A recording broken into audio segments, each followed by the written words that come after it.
নমস্কাৰ দৰ্শক ৰাইজ সকলোকে স্বাগতম জনাইছোঁ জ্ঞান বাৰ্তাৰ এটা নতুন খণ্ডলৈ। আজি আমাৰ লগত অতিথি হিচাপে আছে আমাৰ মৰিগাঁৱত স্থিত ঘনকান্ত বৰুৱা কলেজৰ বৰ্তমান প্ৰিন্সিপাল মহাশয় doctor Bishnu Prasad Upadhyay sir. Sir নমস্কাৰ।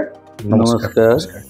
বহুত বহুত ধন্যবাদ আপোনাৰ এটা বহুমূলীয়া সময় আমাৰ এই অনুষ্ঠানটোৰ বাবে দিয়াৰ বাবে। আৰু দৰ্শক ৰাইজ আপোনাৰ খবৰ জ্ঞাতাৰ্থে মই পোনপ্ৰথমে ক'ব বিচাৰোঁ যে ছাৰে মিল্ক প্ৰডাকশ্যন এণ্ড মাৰ্কেটিঙৰ ওপৰত PhD কৰিছিলে, যিখিনি জ্ঞান আমাৰ সমাজৰ বাবে ইমানেই দৰকাৰী যে আজি বহু তেখেতৰ অঞ্চলত বহু ব্যক্তিয়ে নিজকে মিল্ক প্ৰডাকশ্যনৰ লগত জড়িত কৰি পেলাই স্বাৱলম্বী হ'ব পাৰিছে। আৰু আশা কৰোঁ এই আহিবলগীয়া ছাৰৰ উপদেশসমূহৰ দ্বাৰা আপোনাৰো নিশ্চয় কিবা এটা নহয় কিবা এটা উপকাৰ সাধন হ'ব। ছাৰ পোনপ্ৰথমে মই জানিব বিচাৰিম যে আপোনালোকে যিহেতু ঘনকান্ত বৰুৱা কলেজখনৰ একেবাৰে প্ৰথম প্ৰাক মুহূৰ্তৰ পৰা আপুনি দেখিছে, আৰু আপুনি এটা অতিকৈ পিছপৰা অঞ্চল, যিটো অঞ্চলৰ পৰা আপুনি নিজকে উচ্চ শিক্ষাৰে শিক্ষিত কৰি পেলাই এখন কলেজৰ বৰ্তমান প্ৰিন্সিপাল পদটো অলংকৃত কৰি আছে। গতিকে ছাৰ প্ৰথমে জানিব বিচাৰিম যে ইমান পিছপৰা অঞ্চলৰ পৰাও যে সেই সপোন কেনেকৈ দেখিছিলে আপুনি যে উচ্চ শিক্ষাৰে শিক্ষিত হ'ম মই নিজেই? এই উচ্চ শিক্ষাৰে শিক্ষিত হোৱা সপোনটো PhDৰ কথা আপুনি সুধিছে। মই বুনিয়াদীভাৱে এজন ডায়েৰী ফাৰ্মাৰৰ সন্তান। হয় হয়। আমাৰ পূৰ্বজসকলৰ পৰাই, আমাৰ ককা দেউতাৰ দিনৰ পৰাই এই গৰু ম'হ পালন কৰা হয় আৰু গাখীৰ উৎপাদন কৰা সেইটো মূল ব্যৱসায় আছিল। হয়। সেই সূত্ৰে এজন গোপালকৰ সন্তান হিচাপে গোপালনৰ লগতে পঢ়া শুনা কৰিছিলোঁ। স্কুলীয়া জীৱনতো সদায় দৈনন্দিনভাৱে সেই ফাৰ্মখনত, গোহালিত, ফাৰ্মখন আজিকালি আমি অলপ শিক্ষিত হৈছোঁ গতিকে গোহালি নক'বলৈ বেয়া পাই ফাৰ্মখন কওঁ। গতিকে সেই গোহালিত কাম কৰিছিলোঁ স্কুলীয়া জীৱনতো। দানা খুওৱা, গাই খিৰোৱা, গোবৰ পেলোৱাৰ পৰা আদি কৰি সকলোখিনি কাম কৰিছিলোঁ। প্ৰয়োজন সাপেক্ষে ঘৰৰ ঘাঁহ আদি আনিবৰ কাৰণে ঠেলাও চলাইছিলোঁ, গাড়ীও চলাইছিলোঁ। সেই তেনেকৈয়ে কৰি কৰি মেট্ৰিকটো পাছ কৰিলোঁ। মেট্ৰিক পাছ কৰাৰ পিছত অলপ ডাঙৰ ভেটেনেৰী ডাক্তৰ হোৱাৰ সপোন এটা দেখিলোঁ, গোপালকৰ সন্তান। সেই সূত্ৰে হায়াৰ ছেকেণ্ডেৰীত ছায়েন্স পঢ়িছিলোঁ। 52% নম্বৰো পালোঁ। তাৰপিছত এপ্লাই কৰিলোঁ ভেটেনেৰীত। 1 নম্বৰৰ কাৰণে মোৰ চিলেকশ্যনটো নহ'ল। তাৰপিছত আহি জাগিৰোড মহাবিদ্যালয়ত, তেতিয়া মহেন্দ্ৰ আহোম ছাৰ আছিলে, আহি ছাৰক ক'লোঁ, ছাৰ মই ছায়েন্স নহয়, যদিও সেই বছৰত জাগিৰোড মহাবিদ্যালয়ত BSc প্ৰথম বৰ্ষৰ শ্ৰেণী আৰম্ভ হৈছিল। তথাপিতো সেই BScত এডমিশ্যন নলৈ মই এই আৰ্টছৰ ইকনমিক্সত অনাৰ্ছ লৈ জাগিৰোড মহাবিদ্যালয়ত পুনৰবাৰ শিক্ষা আৰম্ভ কৰিলোঁ। ইকনমিক্সৰ সৈতে জিঅ'গ্ৰাফী, ভূগোল বিজ্ঞান আৰু ইকনমিক্স সহ মই জাগিৰোড মহাবিদ্যালয়ৰ পৰা BA পাছ কৰিলোঁ। BA পাছ কৰাৰ পিছত কিছুকাল এখন হিন্দী মিডিয়ামৰ হাইস্কুলত কাম কৰিলোঁ জাগিৰোডত। আৰু BA ৰিজাল্টটো যেতিয়া আহিল, তাৰপিছত নৰ্থ ইষ্টাৰ্ণ হিল ইউনিভাৰ্চিটি শ্বিলঙত MA মোৰ প্ৰৱেশ হ'ল। তাতে MA ইকনমিক্সত মই স্নাতকোত্তৰ ডিগ্ৰীটো পালোঁ। 1994 চনৰ ডিচেম্বৰ মাহত ৰিজাল্ট হৈছিল। আৰু 95 চনৰ 1 আগষ্টৰ পৰা এই মহাবিদ্যালয়ত সহকাৰী অধ্যাপক হিচাপে অধ্যাপনা আৰম্ভ কৰিলোঁ। তাৰপিছত অধ্যাপনা আৰম্ভ কৰাৰ পিছত সেইখিনি সময়ত আমাৰ মহাবিদ্যালয়খন ভেঞ্চাৰ কলেজ, আমাৰ দৰমহা পাতি নাই, ইয়াতে অধ্যাপনা আৰম্ভ কৰিছিলোঁ। মাজতে এটা চাকৰি পাইছিলোঁ ডুবাইত, তাতে মোৰ ঘৰৰ মানুহখিনিয়ে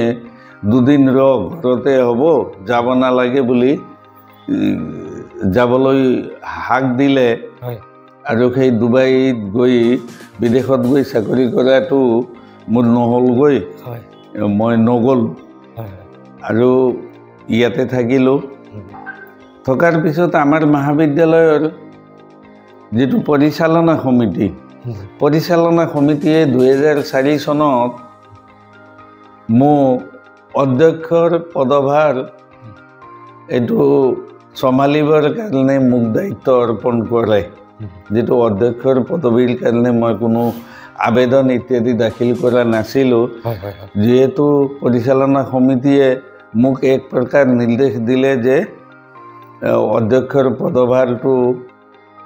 দিয়া হৈছে গতিকে তাক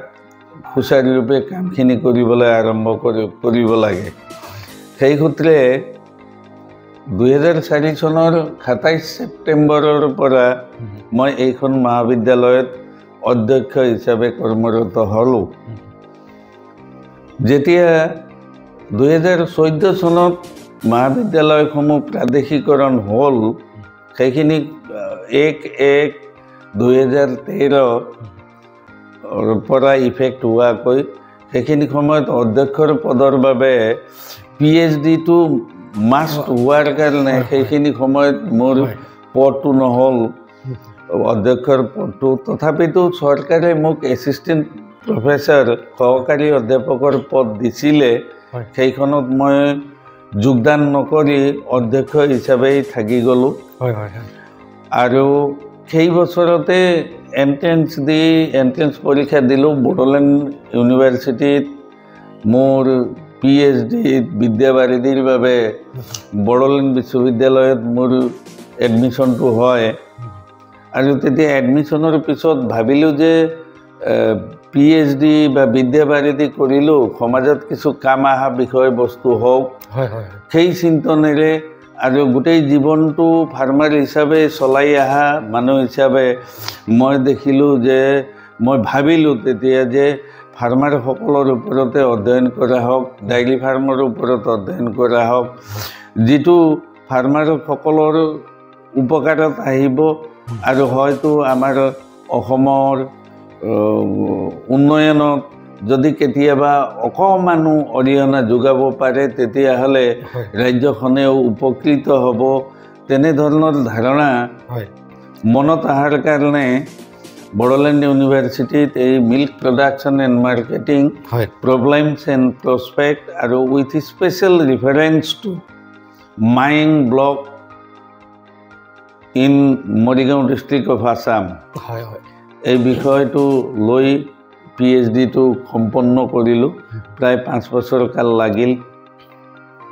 আৰু তাতে এই বিষয়টোৰ ওপৰত মিল্ক প্ৰডাকশ্যনৰ ওপৰত সাধাৰণতে আৰ্টছৰ মানুহে তাৰ আগতে PhD কৰা নাছিলে এগ্ৰিকালচাৰেল ইউনিভাৰ্চিটিৰ আণ্ডাৰত হয়তো কেইজনমান PhD মিল্ক বা কেটেল ফাৰ্মিং এনেকুৱা বিষয়বস্তুসমূহৰ ওপৰত PhD আছিলে আৰ্টছত প্ৰায় আৰম্ভণি কাল আৰ্টছত এই বিষয়ত PhD কৰা আৰম্ভণি কালৰ ছাত্ৰ হোৱাৰ বাবেও কিছু কথা জনাত আৰু কিছু কথা আহৰণ কৰাত অসুবিধা হৈছিল আৰু তাত আৰু এটা অসুবিধা হৈছিল কি আমি যেতিয়া 1995-94 যেতিয়া MA পাছ কৰিছোঁ তেতিয়ালৈকে আমাৰ এই অসমৰ শিক্ষাৰ জগতখনত কম্পিউটাৰৰ আৱিৰ্ভাৱ হোৱা নাছিলে যেতিয়া মই 13 চনত PhD আৰম্ভ কৰোঁ তেতিয়ালৈকে কিন্তু সকলো কাম কাজ কম্পিউটাৰৰ যোগেদি কৰিবলগীয়া হৈছিল সেইকাৰণে সেই কম্পিউটাৰৰ ওপৰত যিটো নিজকে সিদ্ধহস্ত কৰি তুলিবৰ কাৰণেও এটা সময় ব্যতীত হৈছিল তাৰ কাৰণেও কিছু সময় লাগিছিল প্ৰায় 6 মাহমান কাল সেইটোৰ ওপৰত চিন্তা চৰ্চা কৰোঁতে কম্পিউটাৰ ভালকৈ এজন বিদ্যাবাৰিধি কৰা মানুহ হিচাপে ডাটা এনালিচিছ ইত্যাদি ডায়েগ্ৰাম আদি বনাব পৰাকৈ সেইটো শিক্ষণত কিছু সময় গৈছিল তাৰ লগতে মহাবিদ্যালয়খনো চলাই থাকিব লগা হৈছিল তাৰ কাৰণে 5 বছৰমান কাল লাগিল শেষত 19 চনত বিদ্যাবাৰিধি সম্পন্ন হৈ উঠে আৰু তাৰ কাৰণে 2021 চনৰ ধৰি চৰকাৰে মোক পূৰ্ণ পৰ্যায়ৰ অধ্যক্ষ হিচাপে ইয়াত নিযুক্তি প্ৰদান কৰে খুব ধুনীয়া স্যাৰ আৰু আপোনাৰ জন্মৰ বৃত্তান্তটোৰ পৰা আমাৰ বিশেষকৈ আমাৰ জিকেবি কলেজ এখন কলেজক সকলোৱে জিকেবি কলেজ বুলি বেছি ভালকৈ চিনি পায় আপোনাৰ ষ্টুডেণ্টসকলে আপোনাৰ এই জীৱন গাঁথাটোৰ পৰা নিশ্চয় উপকৃত হ'ব তোমালোকে ধৈৰ্য ধৰা ছাৰৰ গোটেই জীৱনটো সংকলিত কৰিবলৈ গৈ আছে হয় ছাৰ আপোনাৰ এই যাত্ৰা পথত আপুনি সৰুতে আপুনি ক'লে যে আপুনি গৰু চৰাবলৈ গৈছিলে ঘাঁহ কাটিবলৈ গৈছিলে ঠেলা চলাইছিলে ছাৰ আজিকালি আমাৰ সমাজৰ বহুসকল শিশুৱে বা নৱপ্ৰজন্মই নিজকে এনেকুৱা কিছুমান কৰ্মত লিপ্ত কৰিবলৈ হীনমন্যতাত ভোগে বৰ্তমান আমাৰ সমাজত দেখা যায় গতিকে ছাৰ আমাৰ বৰ্তমান সমাজত এই মানে সৰুতে শিশুটোক কিবা এটা কাম কৰোৱা বা কিবা এটা কৰিবলৈ দিয়া সেই মানসিকতাটো নাইকিয়া হোৱাৰ ফলত আজিৰ সমাজখন হয়তো এলেহুৱা আৰু কৰ্ম বিমুখতাৰ ফালে ধাৱিত হোৱা বুলি বহু লোকে নিজৰ মানে অনুভৱ প্ৰকাশ কৰে এই ক্ষেত্ৰত ছাৰ আপোনাৰ পৰা আমাৰ বৰ্তমান সমাজখন বা বৰ্তমান অভিভাৱকসকললৈ ল'ৰা ছোৱালীক কিমান সৰুৰে পৰাই কৰ্মপৰায়ণ কৰি তুলিব লাগে তাৰ বিষয়ে আপোনাৰ গোটেই জীৱনটোৰ অভিজ্ঞতাৰ পৰা যদি কিছু কয় খুবেই ভাল পাম এতিয়া বৰ্তমান FYUGP 4 years যেটো আন্ডাৰ গ্ৰেজুৱেট কোৰ্স আৰম্ভ হৈছে হয় হয় আমি অসমে ইতিমধ্যে তাক লগত লৈছো হয় গুৱাহাটী বিশ্ববিদ্যালয়ৰ অন্তৰ্গত FYUGP কোৰ্সবিলাক আৰম্ভ হৈছে ইতিমধ্যে তৃতীয় 2 বছৰ হৈ গ'ল 2023 চনৰ পৰা আৰম্ভ হৈছে FYUGP যেটো সিলেবাস আছে সেই সিলেবাসত ইন্টাৰ্নশিপৰ কথাও আছে আৰু সেই গোটেই সিলেবাসটোৰ যেতিয়া যেটো ষ্ট্ৰাকচাৰ যেটো গাঁথনি হৈছে শিক্ষণৰ সেই গাঁথনিটোত এজন ছাত্ৰ বা এগৰাকী ছাত্ৰীয়ে যে বহুমুখী প্ৰতিভা নিজৰ এজন মানুহৰ জীৱন চলিবলৈ কেৱল এটা প্ৰতিভাৰে নহয় বিভিন্ন ধৰণৰ প্ৰতিভাৰ দৰকাৰ হয় নিজৰ জীৱনশৈলী চলাই নিব লগা হলে সেই সকলোবিলাক প্ৰতিভা আহৰণ কৰিবলৈ সক্ষম হওক সেই মানসিকতাৰে মাল্টিডিসিপ্লিনাৰী মাল্টিলিংগুৱেল হোৱাকৈ কোৰ্সবিলাক এতিয়া গোটেই ভাৰতবৰ্ষতে আৰম্ভ হৈছে আমাৰ অসমতো আৰম্ভ হৈছে এতিয়া মোক এনেকুৱা লাগে কেতিয়াবা ভাবিলে মই জীৱনটোত যিখিনি কৰি আহিলো সেইটো এটা শিক্ষাৰ বিষয় আছিল আজি যেটো সিলেবাস আহিছে সেই সিলেবাসলৈ যদি চোৱা হয় সেই সিলেবাস মতে মোৰ জীৱনটো আজিৰ এই সিলেবাসৰ লেখিয়ে কৈয়ে আগবাঢ়িছিল সেই কথাটো এতিয়া মই অনুধাৱন কৰিব পাৰিছো আৰু ঠিক তেনেকুৱাকৈ যদি আগবাঢ়িবলৈ আমি ছাত্ৰ ছাত্ৰীসকলক প্ৰোৎসাহিত কৰিব পাৰো তাৰ বাবে এই FYUGP সিলেবাসখন আহিছে মোৰ এনে ধাৰণা হৈছে আৰু তাৰ বাবে মই আনন্দও পাইছো কিন্তু লগত কেতিয়াবা কি হয় তাৰ লগত সমাজত বিভিন্ন ধৰণৰ যোগাত্মক ঋণাত্মক সকলোবিলাক পক্ষ থাকে কিছু সংখ্যকে হয়তো এই যেটো কৰ্মধাৰাৰ লগত সংযুক্ত সিলেবাসটোৰ সৈতে কাম কৰিব লগা হলে আমি শিক্ষকসকলে অধ্যক্ষসকলে সকলোৱে এই নতুন ধাৰাটোত আমি সংলগ্ন হ'বলৈ যিখিনি আমি নতুনকৈও কিছু কথা জানিব লাগে এতিয়া ডিজিটাইজেশ্যনৰ যুগ হৈছে সেই অনুসাৰে নতুন ধাৰাৰ লগত মিলিবলৈ বহু কথাই জানিব লাগিব আৰু বহু কথাই ছাত্ৰ ছাত্ৰীক নতুনকৈ শিকাব লাগিব তাৰ বাবে এতিয়া যেটো সিলেবাস আহিছে এই অনুসাৰে যেটো সিলেবাস মই যদি আজিৰ তাৰিখত ভাবোঁ মই সেই ডায়েৰী ফাৰ্মত কাম কৰিছিলোঁ সেইসমূহ কাম কৰিছোঁ এটা সময়ত মই সমবায়ৰ লগত জড়িত আছিলোঁ সীতাজখলা দুগ্ধ উৎপাদক সমবায় সমিতি এতিয়াও মই তাত এডভাইজাৰ হিচাপে আছোঁ সময় সময় তেওঁলোকে টেলিফোনত হ'লে মোৰ কিছু কথা সোধে মই মোৰ যিখিনি অভিজ্ঞতাৰ পৰা যিখিনি পাৰোঁ সেইখিনি তাতে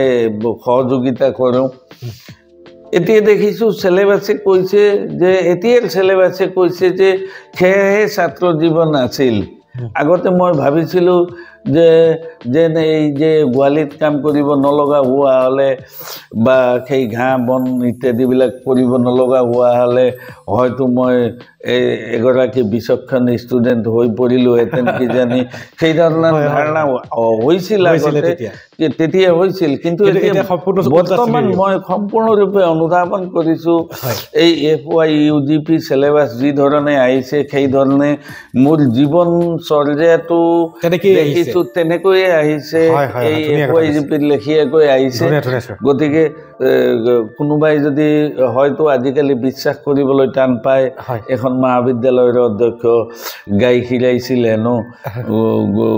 গোৱালিৰ গোবৰ পেলাইছিল ঝাৰু মাৰিছিল বা ঠেলা চলাইছিল সেই কথা বিশ্বাস কৰিবলৈ টান পায়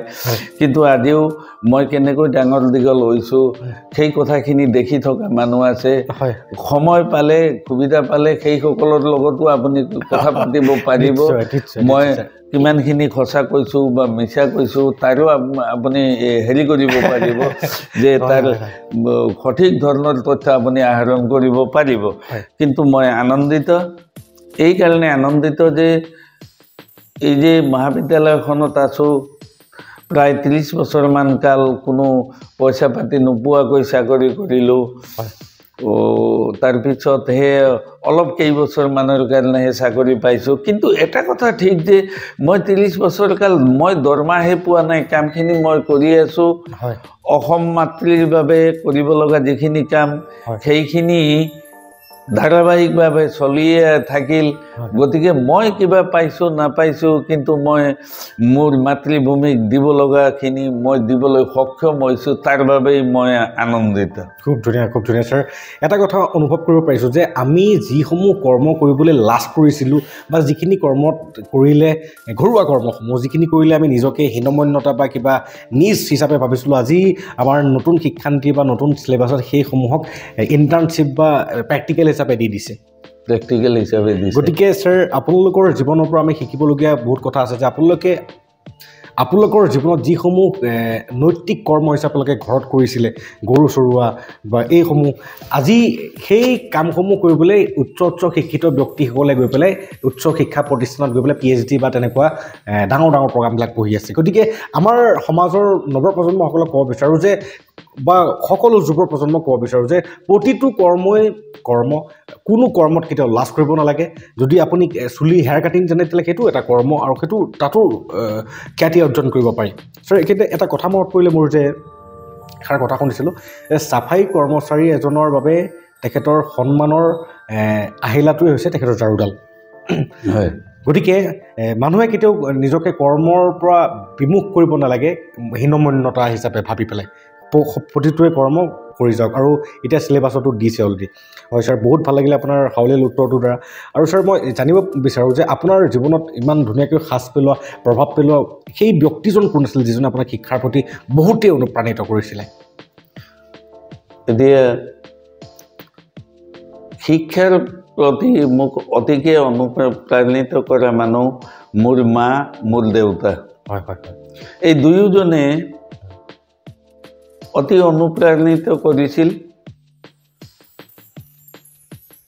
তেখেতসকলে নিজে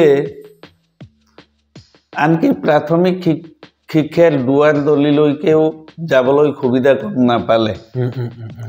তাৰ বাবে ল'ৰা ছোৱালীখিনি শিক্ষিত হ'ব লাগিব আমি অশিক্ষিত হোৱাৰ বাবে বহুত কথাই বুজি পোৱা নাই বহুত কামেই কৰিব পৰা নাই লোকৰ লগত বিভিন্ন সময়ত বিভিন্ন কাগজ পাতি আদিবিলাক ঘৰুৱা কাগজ পাতিও সঠিককৈ চাই মেলি লৈ কোনটো কি হয় তাকো ধৰিব পৰা নাই গতিকে এনেহেন অৱস্থা হ'ব নালাগে আমাৰ সন্তানসকলে শিক্ষা দীক্ষাত ব্ৰতী হ'ব লাগে তাৰ বাবে চেষ্টা চলাইছিলে আমাৰ দেউতাহঁতে যেতিয়া মোৰ জন্ম মেঘালয়ত হৈছিলে মেঘালয়ত জন্ম হোৱা সূত্ৰে তাত গাঁওবিলাকত যিখিনি মানুহ থাকে তেওঁলোকে বিভিন্ন ঠাইৰ পৰা শিক্ষক বিচাৰি আনি LP স্কুল খুলি তাত গাঁৱৰ মানুহখিনিয়ে পইচা পাতি তুলি পঢ়োৱাৰ ব্যৱস্থা আছিলে সেই ব্যৱস্থাৰ জৰিয়তে মই মেঘালয়ত প্ৰথমতে নেপালী মাধ্যমত মই শিক্ষা আৰম্ভ কৰিছোঁ তাৰপিছত তাত খুব উচ্চ শিক্ষাৰ বাবে ওপৰলৈ এই যে ল'ৰা ছোৱালী পঢ়াবলৈ তাত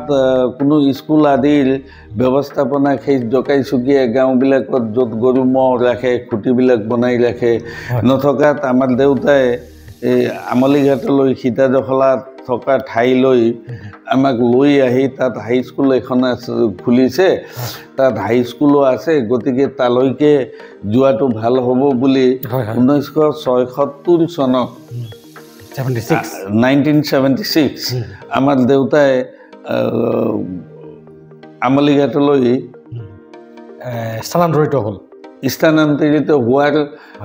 সিদ্ধান্ত গ্ৰহণ কৰে আৰু তাৰ যিখিনি মেঘালয়ত আছিলে গোটেইখিনি সামৰি মেলি আমি 79ত গোটেইখিনি সামৰা গ'ল কিন্তু আমাৰ ঘৰখন আমলিঘাটত 76ৰ পৰা হ'ল আৰু সেই সূত্ৰে মই সীতাজখলা হাইস্কুলত পঢ়িলোঁ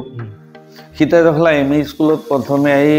ষষ্ঠ শ্ৰেণীত নাম লগালোঁ আৰু ষষ্ঠ শ্ৰেণীতে নাম লগোৱাৰ পিছত মই অসমীয়া ক খ গ ঘ ইয়াতে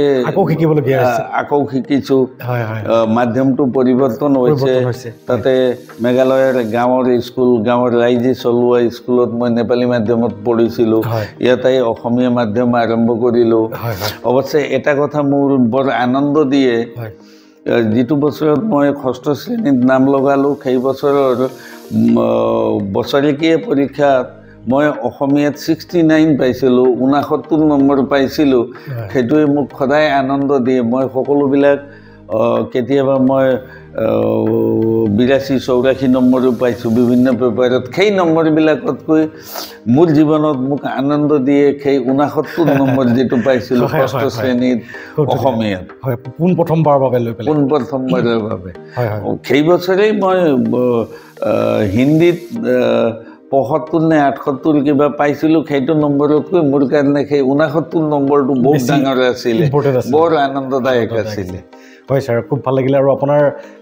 আপোনাৰ দেউতাকে বা আপোনাৰ মাকে স্কুলৰ দেউনা দৰ্শকে নিশ্চয় শুনিবলৈ পাইছে ছাৰে নিজেই কৈছে যে তেখেতৰ মাক আৰু দেউতাকে স্কুলৰ দেউনা দেখিয়ে নাপালে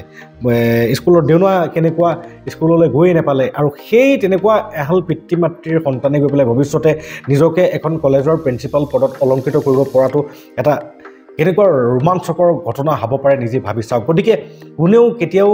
শিক্ষাক অৱহেলিত নকৰি পেলাই নিজৰ কৰ্মক্ষেত্ৰখনক শিক্ষা ক্ষেত্ৰখনকে ষ্টুডেণ্ট কালত নিজৰ কৰ্মক্ষেত্ৰ হিচাপে নিয়োজিত কৰি পেলাই যিসকল আগবাঢ়িছে সেই ব্যক্তিসকল গৈ পেলাই আমাৰ ছাৰে আজি যিখন আসনত অলংকৃত হৈ থাকিব পাৰিছে সেই তেনেকুৱা আসনৰ যোগ্যবান পৰিপুষ্ট হৈ আহি মানে যোগ্যবান হিচাপে নিজকে পৰিগণিত কৰিব পাৰিছে গতিকে মই দৰ্শক ৰাইজ আপোনালোকক ছাৰৰ এই জীৱনীটোৰ পৰা উদ্বুদ্ধ হ'বৰ কাৰণে আহ্বান জনাইছোঁ আৰু বিশেষকৈ GKB কলেজৰ GKB আৰু বিশেষকৈ GKB কলেজৰ আমাৰ ছাৰৰ কলেজখনৰ যিসকল ষ্টুডেণ্ট আছে তোমালোকে চোৱাচোন কিমান এটা ৰোমাঞ্চকৰ জীৱন জীয়াই আহিছে আমাৰ ছাৰে হয় ছাৰ খুব ভাল লাগিছে ছাৰ এতিয়া আহিছোঁ আপোনাৰ PhD এটা টপিক যে আপুনি মিল্ক প্ৰডাকশ্যন এণ্ড মাৰ্কেটিঙৰ ওপৰত যিহেতু বিশদভাৱে 5 বছৰ কালতকৈও অধিক কাল আপুনি ইয়াৰ থেচিছটো বনাওঁতে লগাইছে আৰু যথেষ্টখিনি আপোনাৰ নলেজ আছে এই ক্ষেত্ৰত আৰু মই জানিব পৰা মতেদি আপোনাৰ কলিগসকলে জনোৱা মতেদি আপুনি এই মানে ৰিচাৰ্চ পেপাৰখনৰ দ্বাৰা আপোনাৰ বৰ্তমান সীতাজখলা বা আমলিঘাট এই জেগাখিনিত দুগ্ধ উৎপাদনৰ ক্ষেত্ৰত গতানুগতিক আগৰ তুলনাত এতিয়া বৰ্তমান মানুহসকল বহুত আইডিয়া পাই পেলাই বহুতখিনি ডেভেলপ কৰিব পাৰিছে ছাৰ জেনেৰেলি আমাৰ কোনোবা নিউ জেনেৰেশ্যন বা যুৱ প্ৰজন্মই যদি ভাবি আছে যে মই কিনো কৰিম স্বাৱলম্বিতাৰ দিশত গতিকে মিল্ক ফাৰ্ম এখনকে মই খোলোঁ মানে গো পালন কৰোঁ গতিকে এই ক্ষেত্ৰত প্ৰথম পৰিকল্পনা আপুনি পৰিকল্পনাটো যে কৰি পেলাই আমাৰ মানুহ অসমীয়া মানুহবিলাক বিশেষকৈ চাকচেছ হ'ব নোৱাৰাৰ মূল কাৰণটো কি কৰাত কৰে কিন্তু গৈ পেলাই আপোনাৰ মাজতে প্ৰতিবন্ধকতাৰ সন্মুখীন হয় দুটা কথা আছে হয় প্ৰথমে আগ্ৰহটো আহে হয় হয় কিন্তু দ্বিতীয়টো হ'ল সেইটো আগ্ৰহখিনি পূৰ্ণ চৰিতাৰ্থ কৰিব লগা হ'লে হয় হয় তাৰ কাৰণে যিখিনি প্ৰয়োজনীয় যিটো একানপতীয় স্বভাৱ ধুনীয়া ধুনীয়া কৰ্ম হয় হয় সেইখিনিতে আমি অলপ পিছ পৰি যাওঁ হয় হয় হয় আমি অলপ পিছ পৰি যাওঁ সাধাৰণতে কি ভবা হয় পঢ়া শুনা কৰাৰ পিছত এই ব্লেক এণ্ড হোৱাইট যিটো সেৱাসমূহ সেই সেৱাসমূহলৈ আগবাঢ়িবলৈ চবৰে মন কিন্তু পঢ়া শুনা কৰি জ্ঞান আহৰণ কৰি সেই চাকৰি সূত্ৰে যিখিনি সেৱা আগবঢ়োৱা হয় তাৰ লগতে সমাজৰ কামত অহাকৈ সেৱা আগবঢ়োৱাৰ কথাটো বা মই ডায়েৰী ফাৰ্ম এখন খুলিছোঁ গতিকে তাৰ বাবে প্ৰয়োজনীয় জ্ঞানখিনি আহৰণ কৰিব লাগিব আৰু পশুপালন বৃত্তিটো এনেকুৱা যে ইয়াত কিন্তু হলিডে নাথাকে ধুনীয়া কথা কৈছে হয় কৃষিত আমি যদি ধান খেতিও কৰোঁ বা আমি অন্যান্য খেতি কৰোঁ বা ফলৰ খেতি কৰোঁ হৰ্টিকালচাৰো কৰোঁ সকলোতে ইচ্ছা কৰিলে এদিন হলিডে ল'ব পাৰে এদিন বোলে আজি ক'ৰবাৰ পৰা ফুৰি আহিব পাৰে কিন্তু পশুপালন বৃত্তিটো এনেকুৱা এটা বৃত্তি কিয়নো জীৱ থকা সম্পত্তি ৰাখিব লাগে ঘৰত জীৱ থকা সম্পত্তি থকাৰ পিছত ঘৰখন কোনেও তালা লগাই ক'তো যাব নোৱাৰে কিয়নো তেওঁ সেই সম্পদখিনিৰ আল পইচানৰ কাৰণে যিটো সময় দিব লাগে বহু সময়ত সেই সময়খিনি সঠিক ধৰণে দিয়াত ব্যৰ্থ হয় যিটো আলাসতে যিটো সহজ জীৱনশৈলী আহৰণ কৰিব খোজাসকলৰ কাৰণে কিন্তু পশুপালনটো এটা বৰ সুন্দৰ বৃত্তি নহয় এটা চেলেঞ্জিং আৰু যি ফেমিলিবিলাকত একাধিক মানুহ থাকে জইণ্ট ফেমিলিবিলাক কিন্তু পশুপালনৰ কাৰণে খুব ভাল কিয়নো তাত হেৰি পায় যেনেকৈ গাড়ী চলালে মানুহে স্পেয়াৰ টায়াৰ ৰাখে তাত স্পেয়াৰ পপুলেশ্যন থাকে কিন্তু এতিয়া লাহে লাহে ইউনিটৰী ফেমিলি হৈ আহিছে সেইটো এটা অসুবিধা আছে আৰু অসমৰ যদি আমি বৃত্তিগত গোপালনৰ কথা ভাবোঁ বৃত্তিগত গোপালন আৰম্ভণিতে যদি তাৰ পৰা আৰম্ভ কৰে আগতেতো আমাৰ যিটো পাহাৰীয়া অঞ্চল অসমৰ তাত গাখীৰৰ ব্যৱহাৰ নাছিল সাধাৰণতে এই বলদখিনি এই গাড়া টানিবলৈ বা হাল বাবলৈ আৰু আমাৰ ট্ৰাইবেল এৰিয়াবিলাকত তাৰ যিটো মাংসৰ কাৰণে এই যে গাই গৰুখিনি পুহিছিল ব্ৰহ্মপুত্ৰ উপত্যকাৰ যদি কিছু অংশ বাদ দিয়ে অসমত নৰ্থ ইষ্টৰ উত্তৰ পূৰ্বাঞ্চলত গাখীৰ খোৱাৰ অভ্যাস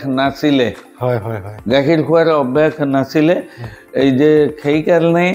ইয়াত তেনেকুৱা গোপালন বৃত্তিগত গোপালন নাছিলে বৃত্তিগত গোপালনটো আৰম্ভ হোৱাৰ অন্তৰালত আচলতে আৰম্ভ হ'ল কেনেকৈ ইয়াণ্ডাবু সন্ধিৰ সময়ত যেতিয়া আহোমসকলে এই বাৰ্মিজে মানসকলে অসম আক্ৰমণ কৰিছিল তেতিয়া আহোম ৰাজত্ব আছিল স্বৰ্গদেৱে যেতিয়া ইংৰাজৰ লগত সহায় বিচাৰিলে সেই ইংৰাজৰ সৈন্যাই আহি সেই যে কিং অফ আভা আৰু অসমৰ আহোম ৰজাৰ মাজত ব্ৰিটিছৰ এই অন্তৰ্ভুক্তিৰে যিটো ইয়াণ্ডাবু সন্ধি হৈছিল সেইখিনি সময়ত যথেষ্টখিনি ব্ৰিটিছে তাত গোৰ্খা চিপাহীবিলাক আনিছিল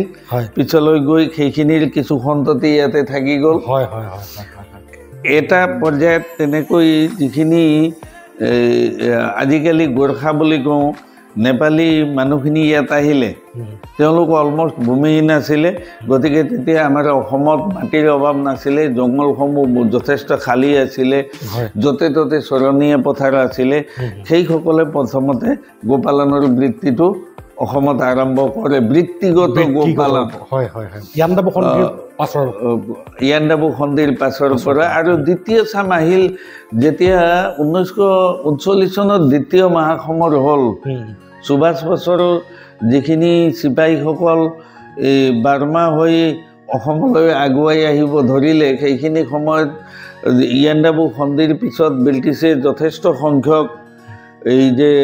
গোৰ্খা মানুহখিনি নেপালীসকলক এই যে হেৰি আছিলে আপোনাৰ সিলেটৰ থ্ৰুৱেদি সিলেটেদি লগিছিলে কুটক লিগন বুলি এটা আৰ্মি ইনফেণ্ট্ৰি গ্ৰুপ আছিলে ব্ৰিটিছৰ কুটক লিগনত তাত গোৰ্খাখিনি ভৰ্তি কৰিছিলে আৰু সেইসকলক নি পেলাই ম্যানমাৰ পুৱাইছিলে গৈ তেতিয়া ম্যানমাৰত আমি টংগিয়া চিষ্টেমটো তাত আৰম্ভ কৰিছিলে taungya system it is a forest system kind of forest system তাত তেওঁলোকে এই যে শিল্প বিপ্লৱ ইংলেণ্ডত যিটো হৈছিল তাৰ বাবে বাৰ্মাৰ পৰা সেই ডাঙৰ ডাঙৰ গছবিলাকৰ চাৰ্কল বনাই পঠোৱাৰ ক্ষেত্ৰত সেই মানুহখিনি আৰু ট্ৰাইবেল মানুহখিনি ব্যৱহাৰ কৰিছিল সাধাৰণতে কামখিনি এঠাইত শেষ হোৱাৰ পিছত তাতে কিছু মাটিখিনি দেখুৱাই দিয়ে আৰু তাতে নিজে কৰি খাবলৈ এৰি দিয়ে সেই পৰ্যায়ত তেনেকৈ বাৰ্মাৰ পৰা আৰম্ভ কৰি গোপালনৰ বৃত্তিটো দ্বিতীয় মহাসমৰ সময়ত যেতিয়া সিফালেদি চিপাহী আহিছে বুলি কোৱাৰ কাৰণে যুদ্ধ হ'ব বুলি ভয়ত পলাই আহোঁতে যথেষ্ট সংখ্যক নেপালী মানুহখিনি য়াংগুনৰ পৰা তেনেকৈ বাৰ্মাৰ পৰা লেখাপানী হৈ অসমলৈ সোমাই আহিল সেই মানুহখিনিয়ে এই সাধাৰণতে এই বনৰীয়া মহ যিটো বনৰীয়া মহ পালন কৰিছিল যথেষ্ট সংখ্যক মানুহ ঢুকালো হয়তো তেওঁলোকৰ সেই ঢুকুৱা মানুহখিনিৰ যথেষ্ট বনৰীয়া মহখিনি আজি আমাৰ কাজিৰঙাৰ মহ কাজিৰঙাত যিটো বনৰীয়া মহ থাকে সেইখিনি আহিল তেনেকৈ অহাৰ কাৰণে বৃত্তিগত গোপালনৰ ক্ষেত্ৰত দেখা যায় যে যিসকল নিজৰ ইয়াতে স্থায়ীকৈ তেতিয়াৰ দিনত স্থায়ীকৈ বসবাস নকৰাসকলে খুঁটিবিলাক কৰিছিলে পাহাৰে পৰ্বতে আজি ঠাইত আছে সিটো অলমষ্ট ছেমি নোমেডিক লাইফ আছিল ঠিক তেনেকৈ যেনেকৈ 1939 পিছত এতিয়া মোৰো ককা দেউতাই 1955 চনত যিহেতু মাদান উমচাউত ভোটাৰ লিষ্টত নাম আছে সেইখনৰ কাগজ মই পাইছোঁ গতিকে সেই অনুসাৰে তাৰ পৰা আহি ইয়াত থিতাপি ল'লে আৰু তেনেকৈ গোপালন আৰম্ভ হ'ল যেতিয়া 72 যেতিয়া ডায়েৰী ডেভেলপমেণ্টৰ কথা ভাবিলে তেনেকৈ গুৱাহাটীত TMSS town milk supply scheme কৰা হ'ল তেতিয়া জ্ঞানেন্দ্ৰ মল্ল বুজৰ বৰুৱা তেনেকৈ ডক্টৰ জ্ঞানেন্দ্ৰ মল্ল বুজৰ বৰুৱা নন্দলাল উপাধ্যায় পুলিন বৰুৱা এই আদি কৰি তেনেকৈ বহুত মানুহখিনিয়ে এই যে গুৱাহাটী TMSSৰ কাৰণে যিটো মিল্ক ছেড এৰিয়াটো বনাবলৈ আৰম্ভ কৰিলে সেইখিনি সময়ৰ পৰা কি হ'ল আমাৰ এই দেশী গাইৰ পৰা আমাৰ যিটো বৰ্ণসংকৰ গাইবিলাকৰ প্ৰাদুৰ্ভাৱ ঘটিল 70ৰ দশকত তাৰ প্ৰাদুৰ্ভাৱ ঘটিছে আৰু এতিয়ালৈকে এইটো প্ৰবাহমান আছে এটা কথা মই ক্লিয়াৰ হ'ব বিচাৰোঁ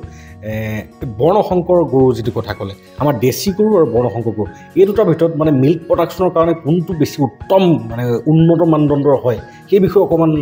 আমাক এই বিষয়ে অকণমান যদি এই বৰ্ণসংকৰ গৰুৰ ক্ষেত্ৰত বৰ্ণসংকৰ কাৰ লগত কেনেকৈ কৰা হৈছে তাৰ ওপৰত নিৰ্ভৰ কৰে সাধাৰণতে ডেনমাৰ্কৰ জাৰ্চিৰ সৈতে আৰু শ্বিলঙৰ কেপ্টেইন উডৱাৰ্ডে আই থিংক যদি মোৰ ভুল হোৱা নাই 1930ৰ দশকত হয় 1934 তাতে শ্বিলঙৰ আপাৰ শ্বিলঙত এটা ফাৰ্ম আছিলে সেই ফাৰ্মখনত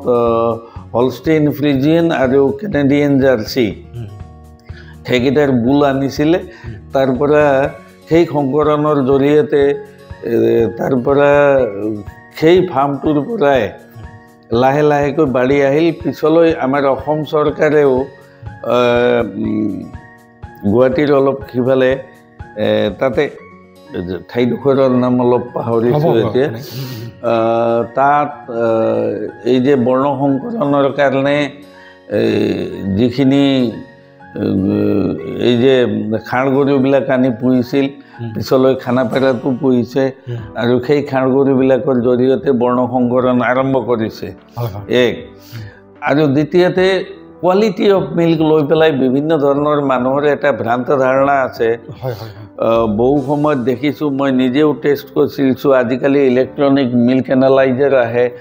খাউনমহীয়া যেতিয়া দলনিবিলাক খায় আমাৰ দেশী গৰুৱেও 2.5%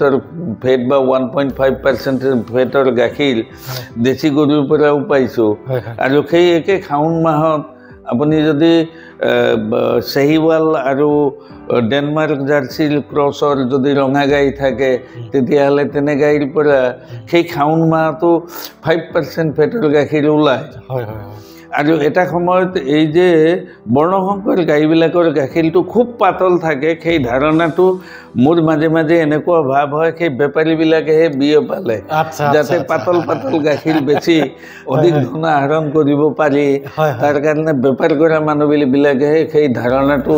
বিস্তাৰিত কৰিছে অৱশ্যে হলষ্টেইন ফ্ৰিজিয়ানৰ ক্ষেত্ৰত গাখীৰটো কিছু পাতল হয় আৰু ফেট পাৰ্চেণ্টেজ এভাৰেজ 2.5 মানহে থাকে কিন্তু জাৰ্চিৰ ক্ষেত্ৰতো এভাৰেজ ফেট পাৰ্চেণ্টেজ 4 থাকে আমাৰ লোকেল গাইৰ ক্ষেত্ৰতো এভাৰেজ ফেট পাৰ্চেণ্টেজ 4 থাকে আৰু ঠিক তেনেকৈ মহৰ গাখীৰ হ'লে খুব বেছিকৈ গাখীৰ দিয়া মহ থাকিলেও 6% ফেট থাকে আৰু বখনীয়া হ'বৰ সময়ত সেই মহৰ গাখীৰ 12% মান ফেট হয় অৱশ্যে আমি কি বোলে গড় বা হাতীৰ নিচিনা 25% ফেটৰ গাখীৰ চিন্তা কৰি লাভ নাই আৰু সেইটো আমাৰ মানুহৰ ডাইজেষ্টিভ চিষ্টেমে ডাইজেষ্টো কৰিব নোৱাৰে সেইকাৰণে তাত পানী দিয়ে খাব লগা হয় পানী দিয়ে খাব লগা হয় বহুতে ভাল লাগিছে ছাৰ এইকেইটা এটা কথা মই আপোনাৰ পৰা জানিব বিচাৰোঁ ইতিহাসৰ এটা কথা হ'ব চাগে গো পালন আৰু নেপালী জাতি মানে গোৰ্খা এণ্ড গৰু পালন এই দুটা ওতঃপ্ৰোতভাৱে আমাৰ ঐতিহাসিকভাৱেই আমি জানো যে নেপালীসকলে যেনেকৈ গাখীৰ তৈয়াৰ কৰিব পাৰে তেনেকুৱা অন্য জাতি ব্যক্তিসকলে নোৱাৰে গতিকে মই গোৰ্খা জাতি বা নেপালীসকল আৰু গো পালনৰ এই যুগসূত্ৰটো ইতিহাসটো অকণমান আপোনাৰ পৰা জানিব বিচাৰোঁ তাৰ কাৰণটো হ'ল গোৰ্খা বা নেপালী হয় আমাৰ অসমীয়া নেপালীখিনিয়ে গোৰ্খা হয় ইয়াত সেইটো এটা সংজ্ঞাকৃত কৰা হৈছে বৰ্তমান কালত তাৰ কাৰণটো হ'ল কি প্ৰথমে যেতিয়া অসমলৈ আহিছিলে 1800 শতিকাত নেপালীসকল তেওঁলোকে আটাইতকৈ সহজ বৃত্তি হিচাপে ইয়াত জংঘল আছিলে গাই পালিবলৈ আৰম্ভ কৰিলে বা মহ পালিবলৈ আৰম্ভ কৰিলে সেই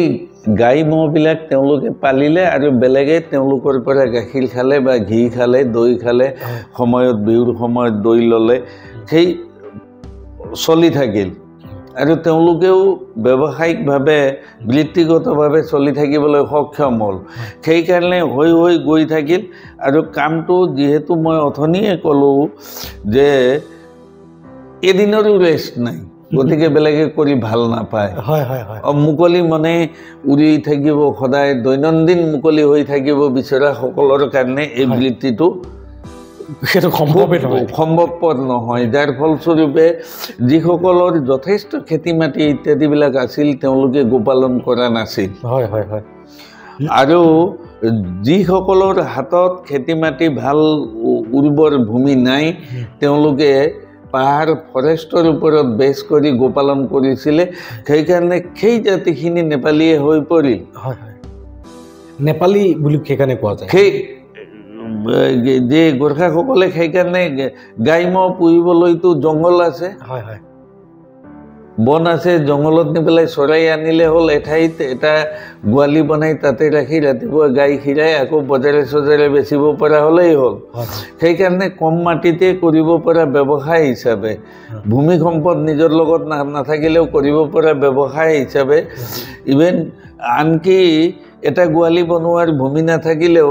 জংঘলতে গোৱালিখন সজালে গাখীৰকেইটা বেচিলে জীৱনটো চলি থাকিল সেইকাৰণে তেনেকৈ এই যে ভূমিহীন হোৱাৰ কাৰণে তেওঁলোকে গোপালনটো আটাইতকৈ সহজ বৃত্তি হিচাপে আঁকোৱালি লৈছিল আৰু পিছলৈ গৈ প্ৰজন্ম হিচাপে যিহেতু নিজৰ ফেমিলিত বা নিজৰ পৰিয়ালৰ ভিতৰত সেই ব্যৱসায়টোৰ বিষয়ে দক্ষতাটো লাহে লাহে বাঢ়ি আহিল দক্ষতাটো লাহে লাহে বাঢ়ি আহিলে আৰু এটা কথা আপুনি জানিব যে এই যে 1800 শতিকাত বাংলাদেশতে হওক বা 18-19 শতিকাত 1850 চনৰ পিছত অসমত হওক এই গোপালন কৰা যিখিনি মানুহ সেইখিনি মানুহ প্ৰায়খিনিয়ে ভূমিহীন আছিলে কিন্তু খতকৰ ঘৰত বিভিন্ন মানুহৰ এতিয়া ডাটাখিনি মনত নাই মই ডাটাখিনি উলিয়াইছিলোঁ একোজন মানুহৰ 500-600 লৈকে কেটেল থকাটো সেইটো আছিলে ইভেন বৰপেটা গ্ৰেজুৱেটছত আছিলে সেই কেটেলকেইটাৰ কাৰণে তেওঁলোকৰ সেই কেটেলকেইটাৰ কাৰণেও VGR বুলি কয় village grazing reserves well Assam চৰকাৰে ইভেন 1886ৰ ভূমি আইনতে আপুনি চাব VGR বিলাক তেতিয়াই ভাগ কৰি দিয়া আছিলে ভিলেজ গ্ৰেজিং ৰিজাৰ্ভছ আৰু সেই VGR বিলাকত সাধাৰণতে কি হয় 1886ৰ পৰা এতিয়ালৈকে গোৰ্খাসকলক সেই VGRত either it be tribal belt or non tribal belt or everywhere else তেওঁলোকক সেই অধিকাৰটো 1886ৰ ভূমি আইনে প্ৰদান কৰিছিল আৰু সেই অধিকাৰক নিকপ কপিয়াকৈ দিয়া হ'ব বুলি এইবাৰ চৰকাৰে ঘোষণা কৰিছে আমাৰ হিমন্ত বিশ্ব দাৰ চৰকাৰে এইবাৰ মাননীয় মুখ্যমন্ত্ৰীয়ে সেই কথাটো ঘোষণা কৰিছে সেইটো লিগেচি আছে ইতিহাস আছে সেই ইতিহাসৰ ওপৰত বেছ কৰি সেই ঘোষণাও আমাৰ আজিৰ চৰকাৰে কৰিছে সঁচা ইতিহাসটো অধ্যয়ন কৰিছে চৰকাৰে গতিকে সেই অনুসাৰে কৰিছে তেনেকৈয়ে সৰু সৰু ফাৰ্মাৰবিলাক আহিল আৰু ৱেষ্টাৰ্ণ কাণ্ট্ৰিজৰ নিচিনা ৱেষ্টাৰ্ণ কাণ্ট্ৰিজত এজনে গাই পুহিলে হাজাৰ হাজাৰ গাইবিলাকৰ এটা ফাৰ্ম থাকিব বিৰাট ডাঙৰ গ্ৰেজিং এৰিয়া থাকিব য'ত তেওঁলোকে ঘাঁহৰ খেতি কৰিব সেই পৰ্যায়েৰে কৰিব পৰা খেতিয়ক গোপালক নথকাৰ কাৰণে সৰু সৰু ভূমিহীন গোপালকেই বেছি আজিৰ আগৰ তাৰিখত যদি চাওঁ এতিয়া লাহে লাহে তেওঁলোকে এই বৃত্তিটোৰ পৰা কিছুখিনি আঁতৰি আহিছে কিছুখিনি নতুনকৈ সোমাইছে আৰু সীতাজখলাত যদি আপুনি যায় সীতাজখলাত আজিৰ তাৰিখত মানুহে কয় বোলে কেৱল নেপালী মানুহে গোপালন কৰে সেয়া নহয় সীতাজখলাত গৈ আপুনি চাব আমাৰ বন্ধু আছে ৰঞ্জীৱ শৰ্মা সীতাজখলাৰ চেয়াৰমেন হৈ আৰু তেওঁৰ লগৰ আন বন্ধুবিলাক আছে ময়ো তাৰ লগতে এটা সময়লৈকে ভাইচ চেয়াৰমেন হিচাপে জড়িত আছিলোঁ এই যে এতিয়াও এডভাইজাৰ হিচাপে আছোঁ সেই কথাটো আপোনাক আগতেও কৈছোঁ তাত ফাৰ্মাৰবিলাক আপুনি সব জাতৰে সব কাষ্টৰে সব ধৰ্মৰে ফাৰ্মাৰ আপুনি পাব গতিকে তেতিয়াৰ পৰিৱেশত সেইটোৰ কাৰণে কেৱল নেপালীবিলাক গোপালক আছিলে কিন্তু বৰ্তমান পৰিৱেশৰ পৰিৱৰ্তন হৈছে আৰু আজিৰ প্ৰবিধিৰ পৰিৱৰ্তন হৈছে স্বাৱলম্বিতাৰ নীড আছে এমপ্লয়মেণ্টৰ এই যে এমপ্লয়মেণ্ট যিটো আমাৰ নিবনুৱা সমস্যাই বেৰি ধৰিছে গতিকে ইয়াতে নিয়োজিত হ'বৰ কাৰণে সকলো জাতি জনগোষ্ঠী ভাষা ভাষী লোক এতিয়া আগুৱাই আহিছে আপুনি সীতাজখলাৰ উদাহৰণকে চাব বা অন্যান্য ঠাইতো চাব সকলোৱে এতিয়া কৰি আছে আৰু গোপালনটো এতিয়া কোনো এটা জাতিৰ মাত্ৰ বৃত্তি হৈ থকা নাই এইটো আমাৰ অসমৰ বৃত্তি আমাৰ অসমীয়া বৃত্তি ধুনীয়া কথা ধুনীয়া আৰু এই বৃত্তিৰ দ্বাৰা ছাৰ নিজকে প্ৰতিষ্ঠিত কৰিবলৈ বহুকেইজনে পাৰিছোঁ বৰ্তমান মানে কি আমাৰ আপুনি ইতিমধ্যে বহুত কেইটামান ইম্পৰ্টেণ্ট কথা কৈছে যেনে ধৰি লওক গো পালন যদি কৰে গৰু পালন কৰিবলৈ হ'লে কেতিয়াও মানে ৰেষ্ট নাই কোনো ছানডে নাই কোনো উইক অফ নাই কাৰণ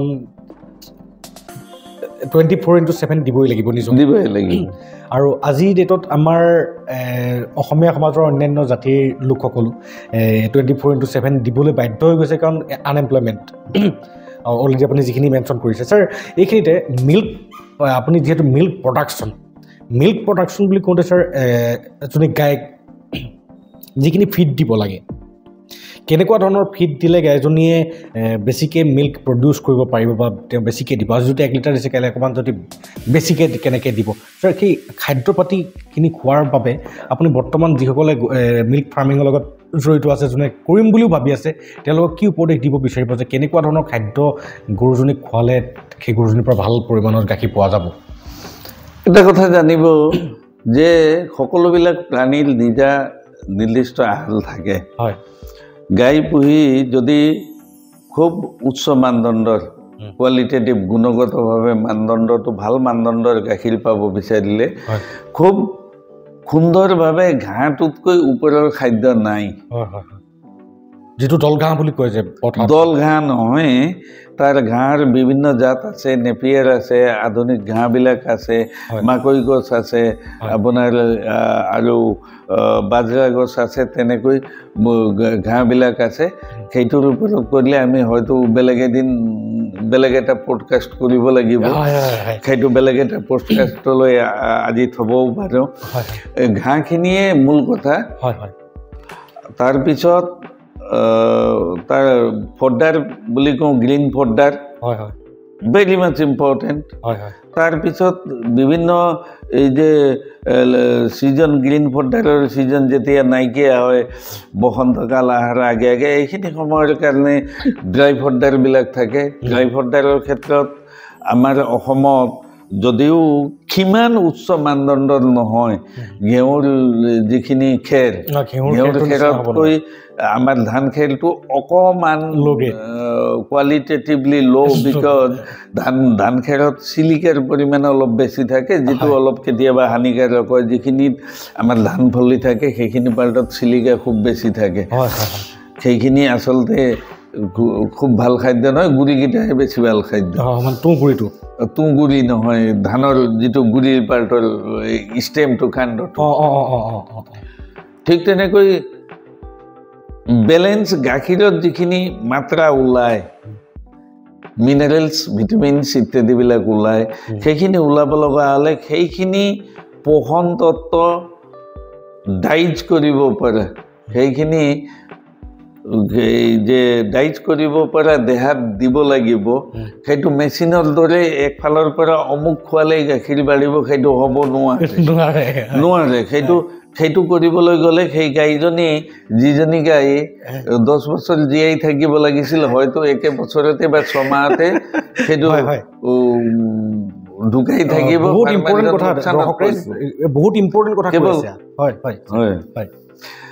সেইকাৰণে ঘাঁহটোৱে আটাইতকৈ উন্নত খাদ্য ঘাঁহৰ বিভিন্ন প্ৰকৃতি আছে যেনেকৈ আমি যদি বোলে অপৰাজিতা ফুলৰ ঘাঁহখিনি পাওঁ সেইটো বেষ্ট ঘাঁহ কিন্তু আমাৰ বহু সময়ত হয় কি মানুহবিলাকে দল ঘাঁহ খুৱায় দল ঘাঁহটোত পানীহে থাকে আৰু দল ঘাঁহ খোৱালে সাধাৰণতে কি হয় এই যে বিলৰ পৰা অনা দল ঘাঁহেৰে এনথালমেটিক প্ৰব্লেম বেছি হয় এনথাল পৰজীৱীৰ সমস্যা থাকে পেলু হয় ইত্যাদি হয় সেইকাৰণে সেইটোতকৈ যিটো শুকান ঠাইৰ ঘাঁহবিলাক খেতি কৰিব পৰা নেপিয়াৰ আছে পেৰা ঘাঁহ আছে তেনেকৈ অন্য খেতি কৰিব পৰা বিভিন্ন ঘাঁহ আছে সেইসমূহ ডিপাৰ্টমেণ্টে সদায় খোজবিলাকো দিয়ে আমাৰ মানুহবিলাকে সচেতন নহয় ফলত ডিপাৰ্টমেণ্টে খোজ লোৱা মানুহ বিচাৰি নাপায় হাহাকাৰ হয় কেতিয়াবা কিন্তু মানুহবিলাকে সেইটোত বৰ গুৰুত্ব নিদিয়ে ভাবে যে বোলে অন্য কিবা প্ৰকাৰে অন্য খুৱাই হ'ব অন্য খুৱাই নহয় কেতিয়াবা গৰুৰ স্বাস্থ্য পাতিলৈ চাই কেতিয়াবা আমাৰ ইয়াত ধৰক আমাৰ নৰ্থ ইষ্টৰ বিভিন্ন হেৰিবিলাকত বিভিন্ন এই যে যিটো মিনাৰেলছসমূহ সকলোবিলাক নাথাকে, সকলো এৰিয়া স্পেচিফিক হয় কিছু মিনাৰেল। সেই কথাটো আপুনি ভেটেনেৰীৰ লগত জড়িত মানুহখিনিক সুধিলে বিশেষকৈ বুজি পাব। যেনেকৈ আমাৰ নৰ্থ ইষ্টৰ এৰিয়া স্পেচিফিক মিনাৰেল লাগিব, বা বিহাৰত বা তাত গৰম জলবায়ু থাকিব, তাৰ এৰিয়া স্পেচিফিক মিনাৰেল থাকিব। আৰু আমাৰ অসমৰ পৰিৱেশ, ৰাজস্থানৰ পৰিৱেশ বেলেগ, কিয়নো সেইকেইটা ড্ৰাই ক্লাইমেট হয়। ড্ৰাই ক্লাইমেটত কি হয়, পৰজীৱীবিলাকে বা বেক্টেৰিয়াবিলাকে বৰ বেছি সক্ৰিয় হ'ব নোৱাৰে, যাৰ ফলত সেইকেইটা ঠাইত বেমাৰ কম। কিন্তু আমাৰ অসমত আমাৰ আৰ্দ্ৰতাটো খুব বেছি, হিউমিডিটি আৰ্দ্ৰতাটো খুব বেছি, যাৰ ফলস্বৰূপে বিভিন্ন ধৰণৰ তেনে ভাইৰাছ আদিৰ প্ৰাদুৰ্ভাৱটো অলপ বেছি সহজতে হয় আমাৰ ইয়াত। গতিকে আমাৰ সমস্যাৰ ভিতৰত সেইটো এটা সমস্যা। Foot and mouth disease, foot and mouth চবকা বুলি কয়, সেই চবকা বেমাৰ। আৰু চবকা বেমাৰৰ প্ৰতি বছৰে তাৰ পৰা বাচি থাকিব লগা হ'লে অন্ততঃ তাৰ সময়ে তাৰ চিটাকৰণ কৰাটো দৰকাৰ। চিটাকৰণ সময়ে আমাৰ ডিপাৰ্টমেণ্টে কৰি আছে। ডিপাৰ্টমেণ্টে সেইটো চবকাৰ চিটাকৰণটো মই জনাৰ পৰা বোধ কৰোঁ চবকাৰ চিটাকৰণৰ ক্ষেত্ৰত এই যে চৰকাৰে পাৰ্যমানে ব্যৱস্থা কৰে প্ৰতি বছৰে, আমাৰ ফাৰ্মাৰে যাতে কিনি লগাবলগীয়া নহয় তাৰ বাবে চৰকাৰ কিন্তু যথেষ্ট সচেতন। কিন্তু আমি ফাৰ্মাৰবিলাক, আমাৰ ফাৰ্মাৰখিনিয়ে সচেতন নোহোৱাৰ বাবে বহু সময়ত চবকা বেমাৰ আহি পায়গৈ আমাৰ ইয়াত। তাৰ যিটো চিটাকৰণটো সময়মতে নকৰে, বছৰত দুবাৰ কৰিব লাগে, 6 মাহৰ মূৰে মূৰে, সেই বস্তুটো নকৰি মাজত গেপ বনাই দিয়ে, যাৰ ফলস্বৰূপে আকৌ প্ৰাদুৰ্ভাৱ হৈ যায়। এই বস্তুটোৱে, এই বেমাৰখিনিয়ে কিন্তু যথেষ্ট প্ৰভাৱ পেলায়। হয় ছাৰ, আমি আজি এটা কথা আপোনাৰ পৰা ক্লিয়াৰ হৈছোঁ যে আমাৰ গাঁৱত এটা প্ৰচলিত মন্তব্য আছে যে গৰুৰ প্ৰিয় খাদ্য দলঘাঁহ, আৰু গাঁও অঞ্চলত দেখা যায় এনেকৈ দলঘাঁহৰ এনেকুৱা পোলা বিক্ৰী হয়, মানে আনি পেলাই বিক্ৰী কৰে। গতিকে এটা কথা আমি কনক্লুজন হিচাপে ছাৰৰ পৰা পাইছোঁ দৰ্শক ৰাইজ, যে গৰুৰ বাবে আটাইতকৈ প্ৰিয় খাদ্য ঘাঁহেই, আৰু ঘাঁহৰ উন্নতমানৰ প্ৰজাতি ডিপাৰ্টমেণ্টৰ থ্ৰুৱেদি দিয়েও। সেই বস্তুসমূহক আপোনালোকে লৈ পেলাই যদিহে নিজৰ ববীয়াকৈ এখন খেতিত আপোনাৰ গৰুকেইটাৰ কাৰণে যদিহে অকণমান সেই তেনেকুৱা ধৰণৰ খেৰ বা তেনেকুৱা ধৰণৰ ঘাঁহ যদি তৈয়াৰ কৰি লওঁ, তেতিয়াহ'লে আপোনাৰ গৰুজনীৰ আয়ুস ৰেখাও বাঢ়িব, লগতে তেখেতৰ যিটো ফিডিং মানে কি কয়, যিটো গাখীৰৰ উৎপাদনৰ মানে এবিলিটি, সেই এবিলিটিটো বাঢ়িব আৰু পৰিমাণো বাঢ়িব। ছাৰ, গাখীৰৰ উৎপাদনৰ বিষয়ে যথেষ্টখিনি আপুনি আমাক কৈছে, বহুত ভাল লাগিছে। এতিয়া গাখীৰ উৎপাদন কৰি পেলাই গাখীৰখিনিক যিহেতু মাৰ্কেটিং কৰিব লাগিব, আমি গাঁৱত ধৰি লওক কাৰোবাৰ ঘৰত এঘৰ মানুহত আছে 4-5 লিটাৰ গাখীৰ ওলাই, ওচৰৰ চুবুৰীয়া মানুহে চিকুনি হিচাপে লৈ লয়, গতিকে সেইটো সৰু পৰ্যায়ত। কিন্তু যদিহে এজন মানুহে নিজকে স্বাৱলম্বিতা বা এটা পৰিয়াল পুহিবৰ কাৰণে গৰু পালন এখন, বা মিনিমাম 5জনী জাৰ্চি গৰু পুহিল, জাৰ্চি হওক বা আমাৰ দেশীয়ে হওক বা শংকৰে নহওক কিয়, গতিকে তেওঁৰ ক্ষেত্ৰত মই আপোনাৰ পৰা জানিব বিচাৰোঁ যে সেই ব্যক্তিজনে ধৰি লৈছোঁ অন এভাৰেজ তেখেতৰ ঘৰত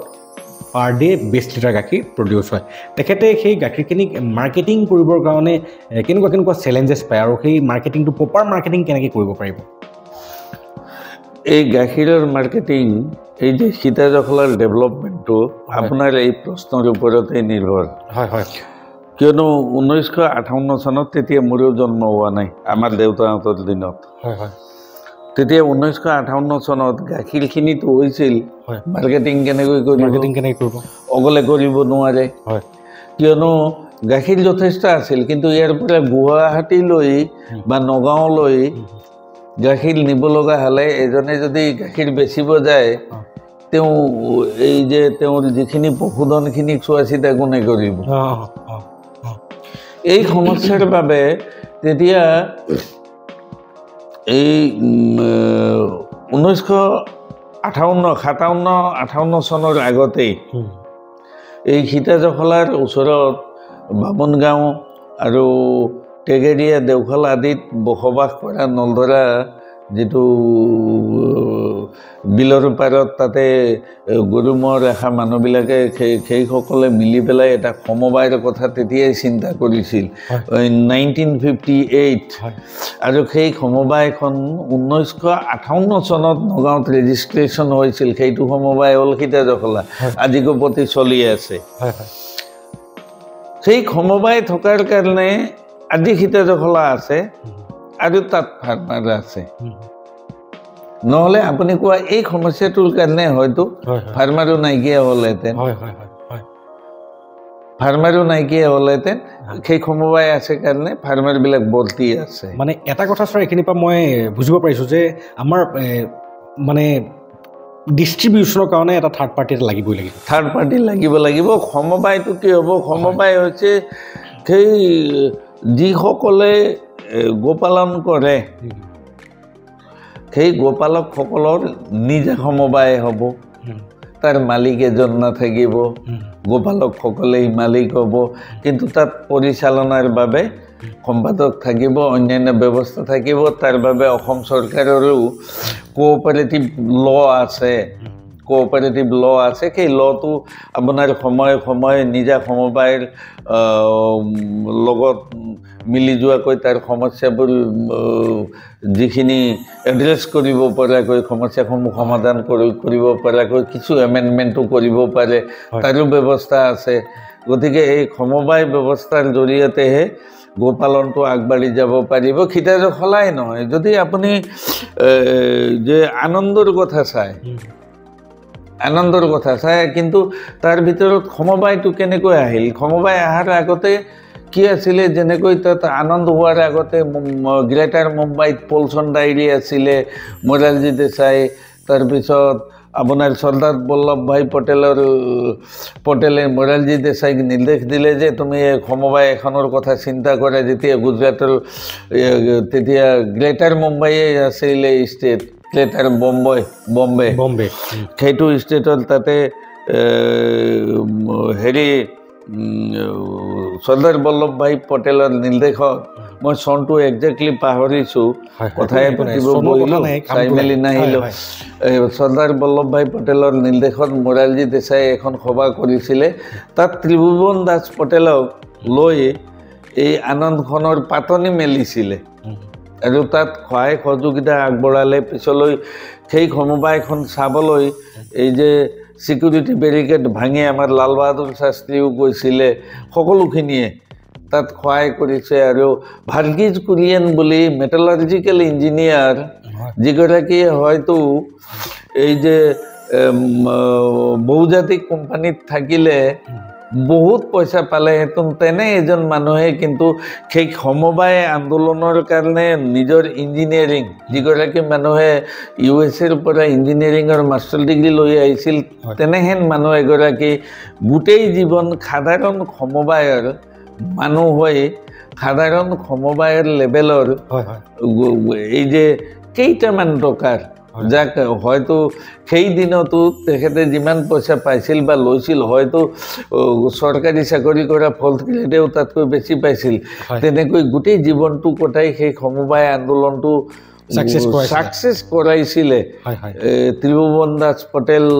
আৰু ভাৰ্গিজ কুৰিয়েনে ঠিক তেনেকৈ আমাৰ ইয়াতো কিছুসংখ্যকে তেনেকৈ কাম কৰিছে আপোনাৰ প্ৰথমতে সহায় সহযোগিতা আগবঢ়োৱা সীতাজখলাৰ কাৰণে যদি আমি লওঁ কেপ্টেইন জ্ঞানেন্দ্ৰ মল্ল বৰুৱাৰ কথা লওঁ তেখেতে উৎসাহিত কৰিছিল তেনেকৈ বিভিন্ন সময়ত ধৰক এই যে সময়ে সময়ে সহায় কৰিছিল ধৰণীধৰ ডেকা বা তেনেকৈ বিভিন্নজন মানুহ আছে সকলোৰে নাম মই হয়তো এতিয়া জনা নাই বা পাহৰিছোঁ যাৰ নাম নোলোৱাৰ কাৰণে তেখেতসকলে বেয়া পাব নালাগে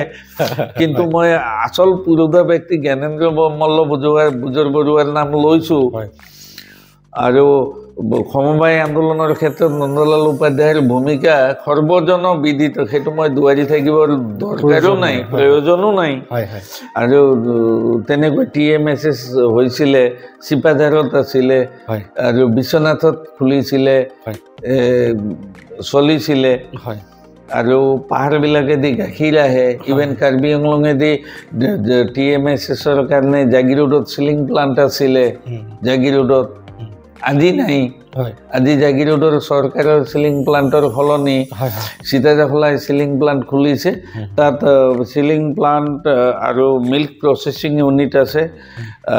তাত চৰকাৰে যিখিনি খুলিলে স্বাধীনতাৰ পৰা এতিয়ালৈকে এটাও ফাংচনেল নহয় আৰু সীতাজখলাই খুলিছে ডেট ইজ ফাংচনেল কিন্তু সীতাজখলাও যথেষ্ট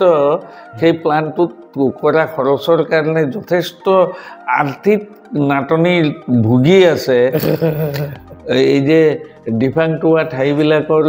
সলনি সীতাজখলাতে চৰকাৰে যদি আৰ্থিক সহায় কিছু আগবঢ়ায় ফাৰ্মাৰ সকলৰ উপকাৰ হ'ব কিয়নো সীতাজখলাত আজি যথেষ্ট সংখ্যক ট্ৰাইবেল ফাৰ্মাৰ আছে স্যাৰ আপুনি এইখিনিতে মই এটা সংযোগ কৰিব বিচাৰিছোঁ যে আজি মিল্ক প্ৰচেছিঙৰ কাৰণে যিমানবিলাক ইউনিট আছে চব যে কাৰ্যক্ষম হৈ থাকে নে মেক্সিমামে বন্ধ আমাৰ নগাঁৱতো আপোনাৰ একেই আৰু আপোনালোকৰ মৰিগাঁৱতো বোধকৰোঁ সীতাজখলাইহে নামটো কৰি আছে গতিকে স্যাৰ এই বস্তুসমূহ চৰকাৰে যদিহে আকৌ মানে সক্ৰিয়ভাৱে চালু কৰি দিয়ে তেতিয়াহ'লে আমাৰ ভৱিষ্যতলৈ মিল্ক ফাৰ্মিঙৰ ইণ্ডাষ্ট্ৰিটো বহুতো প্ৰসাৰতা লাভ কৰিব বুলি আপোনাৰ অনুভৱ হয় নেকি বাৰু এতিয়া প্ৰসাৰতা লাভ কৰিব লগা হ'লে মই এটা কথা কৈছোঁ যে চৰকাৰে যিহেতু বিভিন্ন এই প্ৰচেছিং প্লাণ্টবিলাক অসমৰ বিভিন্ন জেগাত খুলিলে ডিফাংক্ট হৈ আছে হয়তো সেই ডিফাংক্ট থকাবিলাকতো আজিও কৰ্মচাৰী আছে তেওঁলোকক দৰমহা দি আছে কিন্তু চলি থকা সমবায় এখনৰ প্ৰচেছিং প্লাণ্ট আছে মই ভাবোঁ সেই ডিফাংক্ট হৈ থকাৰ সেই কাৰণসমূহ অধ্যয়নৰ এটা বিষয় কিন্তু এই চলি থকাৰ কাৰণসমূহ অধ্যয়নৰ এটা বিষয় এই চলি থকাখনে আৰ্থিক অনাটনত ভুগিছে ইয়াক সহায় কৰি এই প্ৰক্ৰিয়াটো কিয় সীতাজখলাৰ প্লাণ্টখন চলি আছে মিল্ক প্ৰডাকশ্যন আছে তাৰ অধ্যয়নৰ জৰিয়তে ইয়াৰ ৰিপ্লিকেশ্যনৰ প্ৰয়াসহে কৰিব লাগে সীতাজখলাক ছাপোৰ্ট দিব লাগে এই ধৰণৰ সমবায়ৰ ৰিপ্লিকেশ্যনৰ কাৰণে সীতাজখলাইও অকলে এটা কেপিটেলিষ্ট হ'বলৈ চেষ্টা নকৰি অসমৰ বিভিন্ন ঠাইত এনেধৰণৰ সমবায়সমূহ খুলি প্ৰচেছিং প্লাণ্টসমূহ সীতাজখলাৰ দৰে ধাৰাবাহিকভাৱে চলি থকাৰ ব্যৱস্থাৰ কাৰণে সীতাজখলাই চৰকাৰক সহায় কৰিব লাগে সেই দিশত অৱশ্যে বৰ্তমানৰ চেয়াৰমেন ৰঞ্জীৱ শৰ্মা তেওঁ আগ্ৰহী বুলি মই ভাবোঁ আৰু সেই দিশত আমাৰ সীতাজখলাৰ যি স্থানীয় মন্ত্ৰী আমাৰ পীযুষ হাজৰিকাদেৱ আছে আমাৰ মাননীয় মুখ্যমন্ত্ৰী হিমন্ত বিশ্ব শৰ্মাদেৱ আছে তেখেতসকলক আমাৰ সীতাজখলাৰ চেয়াৰমেন ৰঞ্জীৱ শৰ্মাদেৱে নিশ্চিতৰূপে অসমৰ চুকে কোণে সকলোতে এই ডেভেলপমেণ্টটো নিয়াৰ ক্ষেত্ৰত তেওঁ সহায় কৰিব বুলি মই বিশ্বাসী হয় আৰু আমিও আশা কৰোঁ যে এই আপোনালোকৰ এই প্ৰচেষ্টাসমূহে প্ৰসাৰতা লাভ কৰক আৰু আমাৰ অসমে মিল্ক প্ৰডাকশ্যনৰ ক্ষেত্ৰত ইমানেই দ্ৰুতগতিত আগবাঢ়ক যে আমাৰ অসমৰ গাখীৰৰ কাৰণে বেলেগ ষ্টেটসমূহ ব্যগ্ৰতাৰে ৰৈ থাকে যেনেকৈ আজিৰ ডেটত আমি অসমৰ মানুহে বেলেগ ষ্টেটৰ পৰা অহা আমুল গাখীৰ বা সেই তেনেকুৱাখিনিৰ কাৰণে ৰৈ আছোঁ আমি বিচাৰোঁ আমাৰ কাৰণে কোনোবা ৰৈ থাকক আৰু আমাৰ মানে GDP-টো তেতিয়াহে বাঢ়িব আৰু মানুহবিলাকেও প্ৰডাক্টিভিটিৰ কাৰণে নিজকে আত্মনিয়োগ কৰিব লাগিব ছাৰ মিল্ক ফাৰ্মিঙৰ কথা বহুতেই পঢ়িছোঁ হাতটো তেনেকৈ দিলোঁ ছাৰ মিল্ক ফাৰ্মিঙৰ কথা বহুতেই এইটো আলোচনা কৰিছোঁ এটা কথা আপোনাৰ ব্যক্তিগত জীৱনলৈও আহোঁ যে আমাৰ ছাৰ তেখেতৰো নিশ্চয় সতি সন্ততি আছে আৰু আপুনি আপোনাৰ এই ঘনকান্ত বৰুৱা কলেজৰ ছাত্ৰ ছাত্ৰীসকলক যেনেকুৱাকৈ ট্ৰিট কৰে আপোনাৰ নিজৰ ল'ৰা ছোৱালীকেইটাকো সেই একেই ভাবে মানে নিজৰ ল'ৰা ছোৱালীকেইটাক যিটো ভাবে ষ্টুডেণ্টক সেই একেই ভাবে এজন প্ৰকৃত শিক্ষকে গতিকে ছাৰ মই জানো যে আপুনি এজন প্ৰকৃত শিক্ষক আৰু আপোনাৰ ব্যক্তিত্বই কয় ছাৰ মই জানিব বিচাৰোঁ যে আপুনি নিজকে এজন আদৰ্শ পিতৃ হিচাপে গঢ় দিবৰ কাৰণে আপুনি নিজৰ ল'ৰা ছোৱালীসমূহক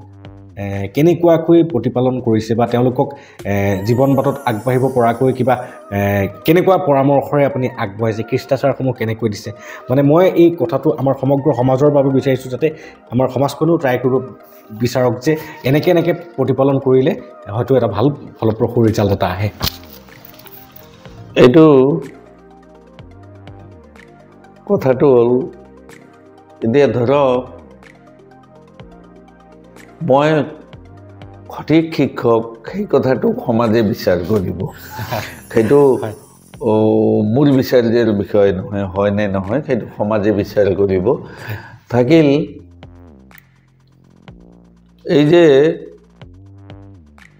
ল'ৰা ছোৱালীখিনিক মোৰ ল'ৰা দুটা আছে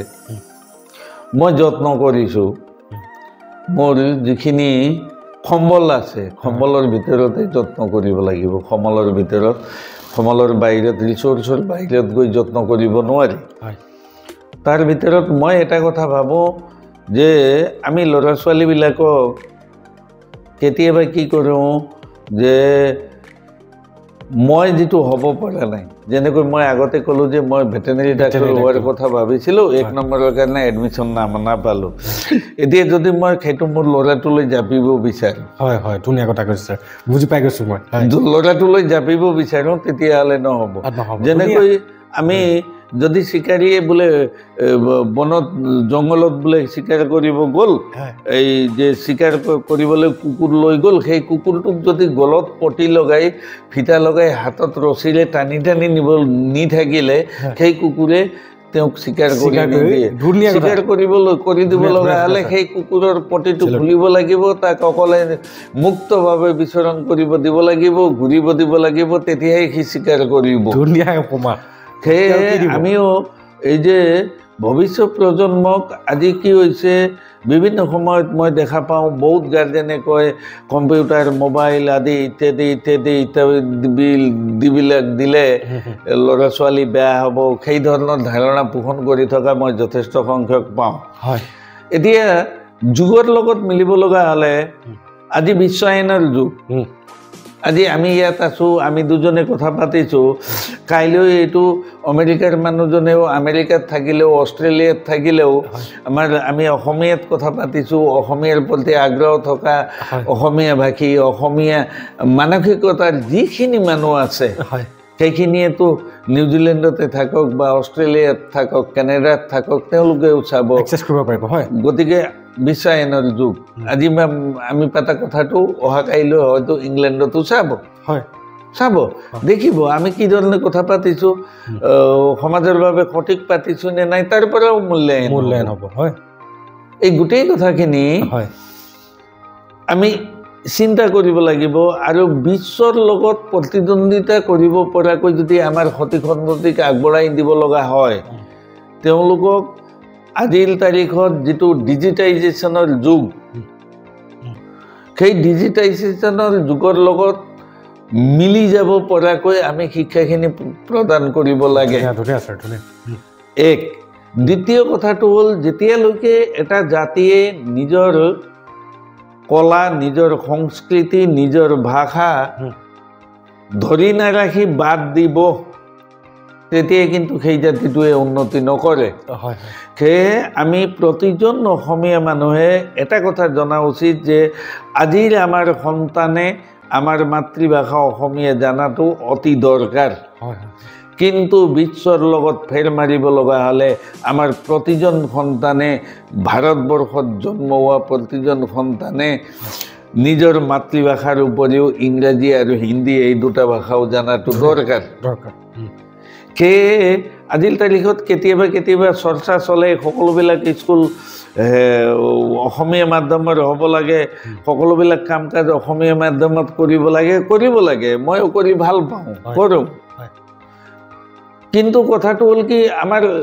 ল'ৰা ছোৱালীসকলক আমি ইংৰাজীৰ পৰা যথেষ্ট সময়ৰ পৰা আমি বঞ্চিত কৰি আহিছোঁ মই পোনচাতে ক'ব বিচাৰিছোঁ কেনেকৈ বঞ্চিত কৰিছোঁ আমি প্ৰাথমিক বিদ্যালয়ৰ পৰা আমি মহাবিদ্যালয়লৈকে ছাত্ৰ ছাত্ৰীসকলক পঢ়াওঁ হয়নে ইংৰাজীৰ যিটো নিৰ্দিষ্ট পিৰিয়ড থাকে সময়সীমা ইংৰাজীৰ কাৰণে বান্ধি দিয়া সেই ইংৰাজীৰ পিৰিয়ডটোতো আমি ছাত্ৰ ছাত্ৰীসকলক ভাল ইংৰাজী শুনাৰ পৰা বঞ্চিত কৰি ৰাখোঁ কোনে আমি শিক্ষকসকলে হয় হয় হয় গতিকে আমি যদি বিশ্বায়নৰ লগত আগবাঢ়ি যাব লাগে আমাৰ ছাত্ৰ ছাত্ৰীসকলক প্ৰথমতে আমাৰ এই বিদ্যালয়ৰ পৰা মহাবিদ্যালয়লৈকে আমি শিক্ষকসকলে যিখিনি ছাত্ৰ ছাত্ৰীয়ে এটা ভাষা শিকিব কেতিয়া যেতিয়া শুনিবলৈ পাব ভাষা শিকাৰ প্ৰক্ৰিয়াটো হৈছে প্ৰথমে শুনিব তাৰপিছত ক'ব তাৰপিছতহে লিখিব আৰু পঢ়িব আজিও আমি ইংৰাজী প্ৰথমে লিখিব লগাই তাৰপিছত পঢ়িব লগাই উল্টাটো কৰি আছো উল্টাটো কৰি থকাৰ বাবে দায়ী কোন আমি শিক্ষকসকল তেওঁলোকক প্ৰথমে আমি ইংৰাজীতে কথা পাতি আমি সুন্দৰভাৱে ইংৰাজীত কথা পাতি তেওঁলোকক শুনাৰ অভ্যাসটো কৰাব লাগিব তাৰপিছত কথা কোৱাৰ অভ্যাসটো কৰাব লাগিব পঢ়াৰ অভ্যাসটো কৰাব লাগিব তাৰপিছত লিখাৰ অভ্যাসটো কৰাব লাগিব সেই প্ৰক্ৰিয়াৰ কাৰণে প্ৰয়োজনীয় আহিলাসমূহ চৰকাৰেও যোগান ধৰিব লাগিব আৰু আহিলাসমূহ যোগান ধৰিলেও কেতিয়াবা চৰকাৰে ট্ৰেইনিং নিদিলে বুলি সেই আহিলাসমূহ নচলোৱাকৈও থাকিব নালাগে কিয়নো মই যেতিয়া গাড়ী কিনিছোঁ তাৰপিছত চৰকাৰে ট্ৰেইনিং দিয়া নাই কিন্তু মই গাড়ী চলাই ফুৰিছোঁ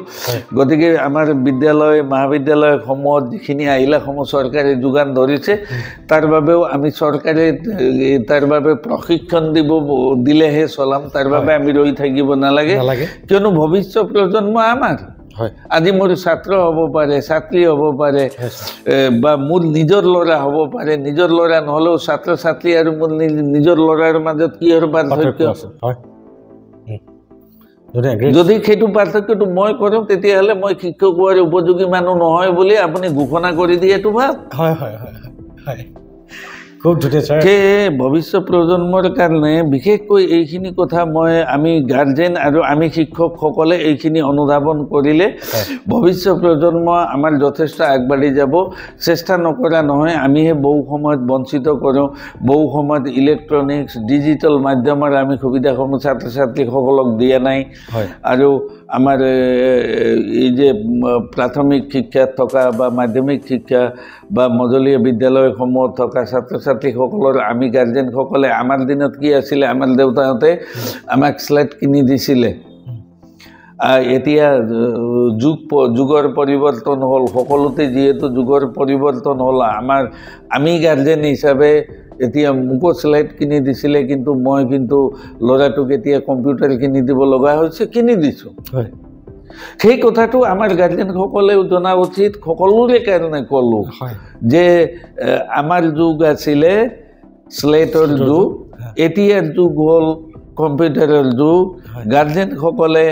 সকলো ছাত্ৰ ছাত্ৰীকে অন্তত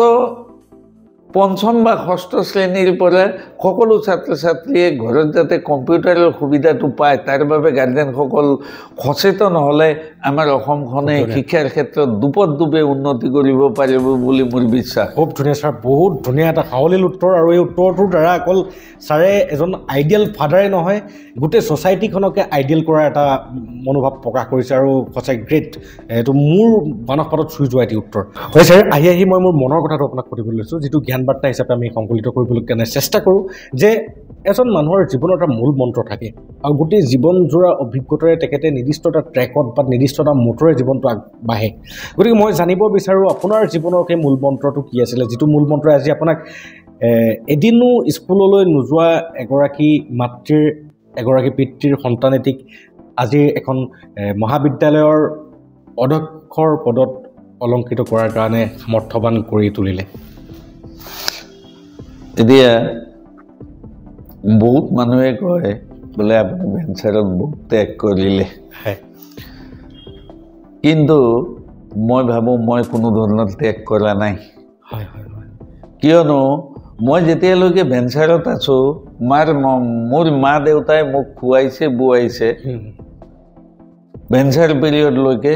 মই মা দেউতাৰ কামানি আৰু তেওঁলোকে যিটো বুনিয়াদ গঠন কৰি দিছিলে ডায়েৰী ফাৰ্মিং তাৰ পৰা মই খোৱা বোৱা কৰিছোঁ যেতিয়াৰ পৰা মোক চৰকাৰে পদটো দিলে চৰকাৰীভাৱে তেতিয়াৰ পৰা চৰকাৰে মোক পুহি আছে মই মানুহ চলোৱাৰ কাম কৰিছোঁ মানুহ কোনো ডাঙৰ বা সৰু নহয় এজন গাড়ীৰ চালকে গাড়ী চলায় এগৰাকী দোকানীয়ে তেওঁৰ দোকানখন চলায় সেই হিচাপে সমাজে মোক ভাবিলে কলেজ চলোৱাৰ উপযুক্ত মহাবিদ্যালয় চলোৱাৰ উপযুক্ত মই মহাবিদ্যালয় এখন চলাওঁ কিন্তু আমি সকলোৱে একোটা বস্তু চলাওঁ আপুনিও সেই ভিডিঅ' কেমেৰাটো চলায় ময়ো কলেজ চলাওঁ মানুহ হিচাপে আপুনি মই সেই ঠেলা চলোৱা ঠেলাৱালাজন আমি সকলোৱে সমান কিবা নহয় কিবা এটা চলাই আছোঁ আৰু এইখিনি পৰ্যায়লৈ কলেজৰ প্ৰিন্সিপাল হোৱাৰ পৰ্যায়লৈ যদি আমাৰ পূৰ্বজসকলে অসমত শিক্ষা ব্যৱস্থাৰ উন্নতি সাধন নকৰিলেহেঁতেন অসমত একাধিক সংখ্যক যদি বিশ্ববিদ্যালয় নাথাকিলেহেঁতেন তেতিয়াহ'লে সেই জকাই চুকীয়া গাঁৱৰ পৰা উঠি অহা মোৰ নিচিনা মানুহ এজনে হয়তো এই যে স্নাতকোত্তৰ বিদ্যাবাৰিধি এনেকুৱা ডিগ্ৰীবিলাক আহৰণ কৰি এই পদ অলংকৃত কৰাটো সম্ভৱ নহ'লহেঁতেন গতিকে এই পদত যে মই আছোঁ তাৰ বাবে মই অকলেই তাৰ বাবে মূল মানুহ নহয় মোৰ পিতৃ মাতৃৰ পৰা আদি কৰি সমাজত এই ব্যৱস্থাটো গঢ় দিয়াৰ যি পূৰ্বপুৰুষসকল সহস্ৰ পূৰ্বপুৰুষসকল তেখেতসকলৰ অৰিহণাতহে মই আজি এই পদত অলংকৃত আছোঁ এই পদত অলংকৃত হোৱাৰ বাবে কেৱল মই নিজে মাত্ৰ দায়ী নহয় মই নিজে মাত্ৰ তাৰ ক্ৰেডিট বা কৃতিত্ব মোৰ অকল মোৰ নহয় মোৰ এই অসমখনৰ শিক্ষা ব্যৱস্থাৰ উন্নতি সাধন কৰা আমাতকৈ আগৰ সেই পূৰ্বজসকলৰ পৰা আদি কৰি মোৰ পিতৃ মাতৃলৈকে সকলোৰে অৰিহণা ইয়াত আছে তাৰ বাবেহে মই ইয়াত আছোঁ খুব ধুনীয়া মই এইখিনিতে আপোনাৰ জীৱনৰ মূল মন্ত্ৰটো বুজি পালোঁ যে আমি আমাৰ জীৱনটো যে দৰ্শক ৰাইজ অতিবাহিত কৰি আছোঁ আজি আমি এই যিখন চোফাত বহি আছোঁ যিটো লাইটৰ পোহৰত আছোঁ এই যিটো ঘৰৰ যিটো বিল্ডিঙৰ তলত আছোঁ এই সকলোবিলাক আমাৰ কাৰণে ৰেডিমেড হিচাপে অন্য ব্যক্তিসকলে বনাই থৈ যোৱাৰ ফলতহে আজি ইয়াত এই চোফাখনত বহিব পাৰিছোঁ আজি এই ঘৰটোৰ তলত থাকি পেলাই ছাৰে মই এই লাইটৰ পোহৰত কোনে বাৰু ৱাৰিং কৰিছিলে প্ৰতিজন মানুহকে আমি থেংকিং কৰিব জানিব লাগিব প্ৰথম কথা গতিকে আমাৰ জীৱনটো আমি উত্তৰাধিকাৰী সূত্ৰে পাইছোঁ গতিকে আমি আমাৰ জীৱনত আমাৰ নিউ জেনেৰেশ্যনসমূহৰ কাৰণে কি উত্তৰাধিকাৰী সূত্ৰে দি যাব পাৰোঁ সেইটো আমাৰ জীৱনৰ কৰ্তব্য হোৱাটো দৰকাৰ খুব ভাল লাগিছে আপোনাৰ উত্তৰটো আৰু এনেকুৱা সাৱলীল মনোবৃত্তিৰ এজন আপুনি মানুহ মই নিজে অনুভৱ কৰিব পাৰিছোঁ আপোনাৰ হৃদয়খন হয় ছাৰ আমি জানিব পৰা মতেদি আপোনালোকৰ বৰ্তমানৰ ঘনকান্ত বৰুৱা কলেজখনে নাকৰ মূল্যাংকনত বি গ্ৰেড পাবলৈ সক্ষম হৈছে এইটো এটা বহুতো ডাঙৰ এচিভমেণ্টৰ কথা কিয়নো এটা ষ্ট্ৰীম থকা আৰু লগতে ইনফ্ৰাষ্ট্ৰাকচাৰৰ ফালৰ পৰা আপোনালোকে অন্য মহাবিদ্যালয়খনৰ সমূহৰ দৰে ইমান ডাঙৰ বিল্ডিং নাথাকা স্বত্বেও আপোনালোকে বি গ্ৰেড পাইছে তাৰ বাবে আমি সমূহ এই অঞ্চলবাসী ৰাইজ আপোনালোকৰ আগত ধন্যবাদৰ পাত্ৰ যে আমাৰ ছাৰে যিহেতু ছাৰে চলাই বি গ্ৰেড পাইছে ডাঙৰ কথা এইটো গতিকে ছাৰ মই জানিব বিচাৰোঁ যে আপোনাৰ কলেজখনক ভৱিষ্যতলৈ কেনেকুৱা এটা পৰ্যায়লৈকে আপুনি থাকাত বা আপুনি অৱসৰ হোৱাৰ পাছতো কেনেকুৱা এটা পৰ্যায়ত দেখিব বিচাৰে আপোনাৰ ভৱিষ্যতৰ পৰিকল্পনাটো অকণমান জনাব নেকি প্ৰথম কথাটো হ'ল মহাবিদ্যালয়খন এই পৰ্যায়ত পোৱাৰ ক্ষেত্ৰত নাক এক্ৰিডিটেশ্যনত আমি বি গ্ৰেড পাইছোঁ তাৰ বাবে অৱদান মূল নহয় মই অকলে তাৰ বাবে মোৰ কৃতিত্ব নহয় এইটো এটা সময়ে প্ৰচেষ্টাৰ ফলত হৈছে মহাবিদ্যালয়খন 93 চনত যেতিয়া খুলিছিলে কৰ্মপ্ৰাণ ক্ষীৰোদ বৰুৱাদেৱে তেখেতে এই মহাবিদ্যালয়খনত যিটো ভূমিত অৱস্থিত সেই গোটেই ভূমিখিনি তেখেতৰ মাৰ নামত তৰুণী বৰুৱাৰ নামত আছিল সেই মাটিখিনি চৰকাৰীকৰণ কৰি তাৰপিছত মহাবিদ্যালয় স্থাপন কৰিছিল প্ৰদান কৰা হৈছে স্থাপন কৰা হৈছে আৰু তাৰ লগতে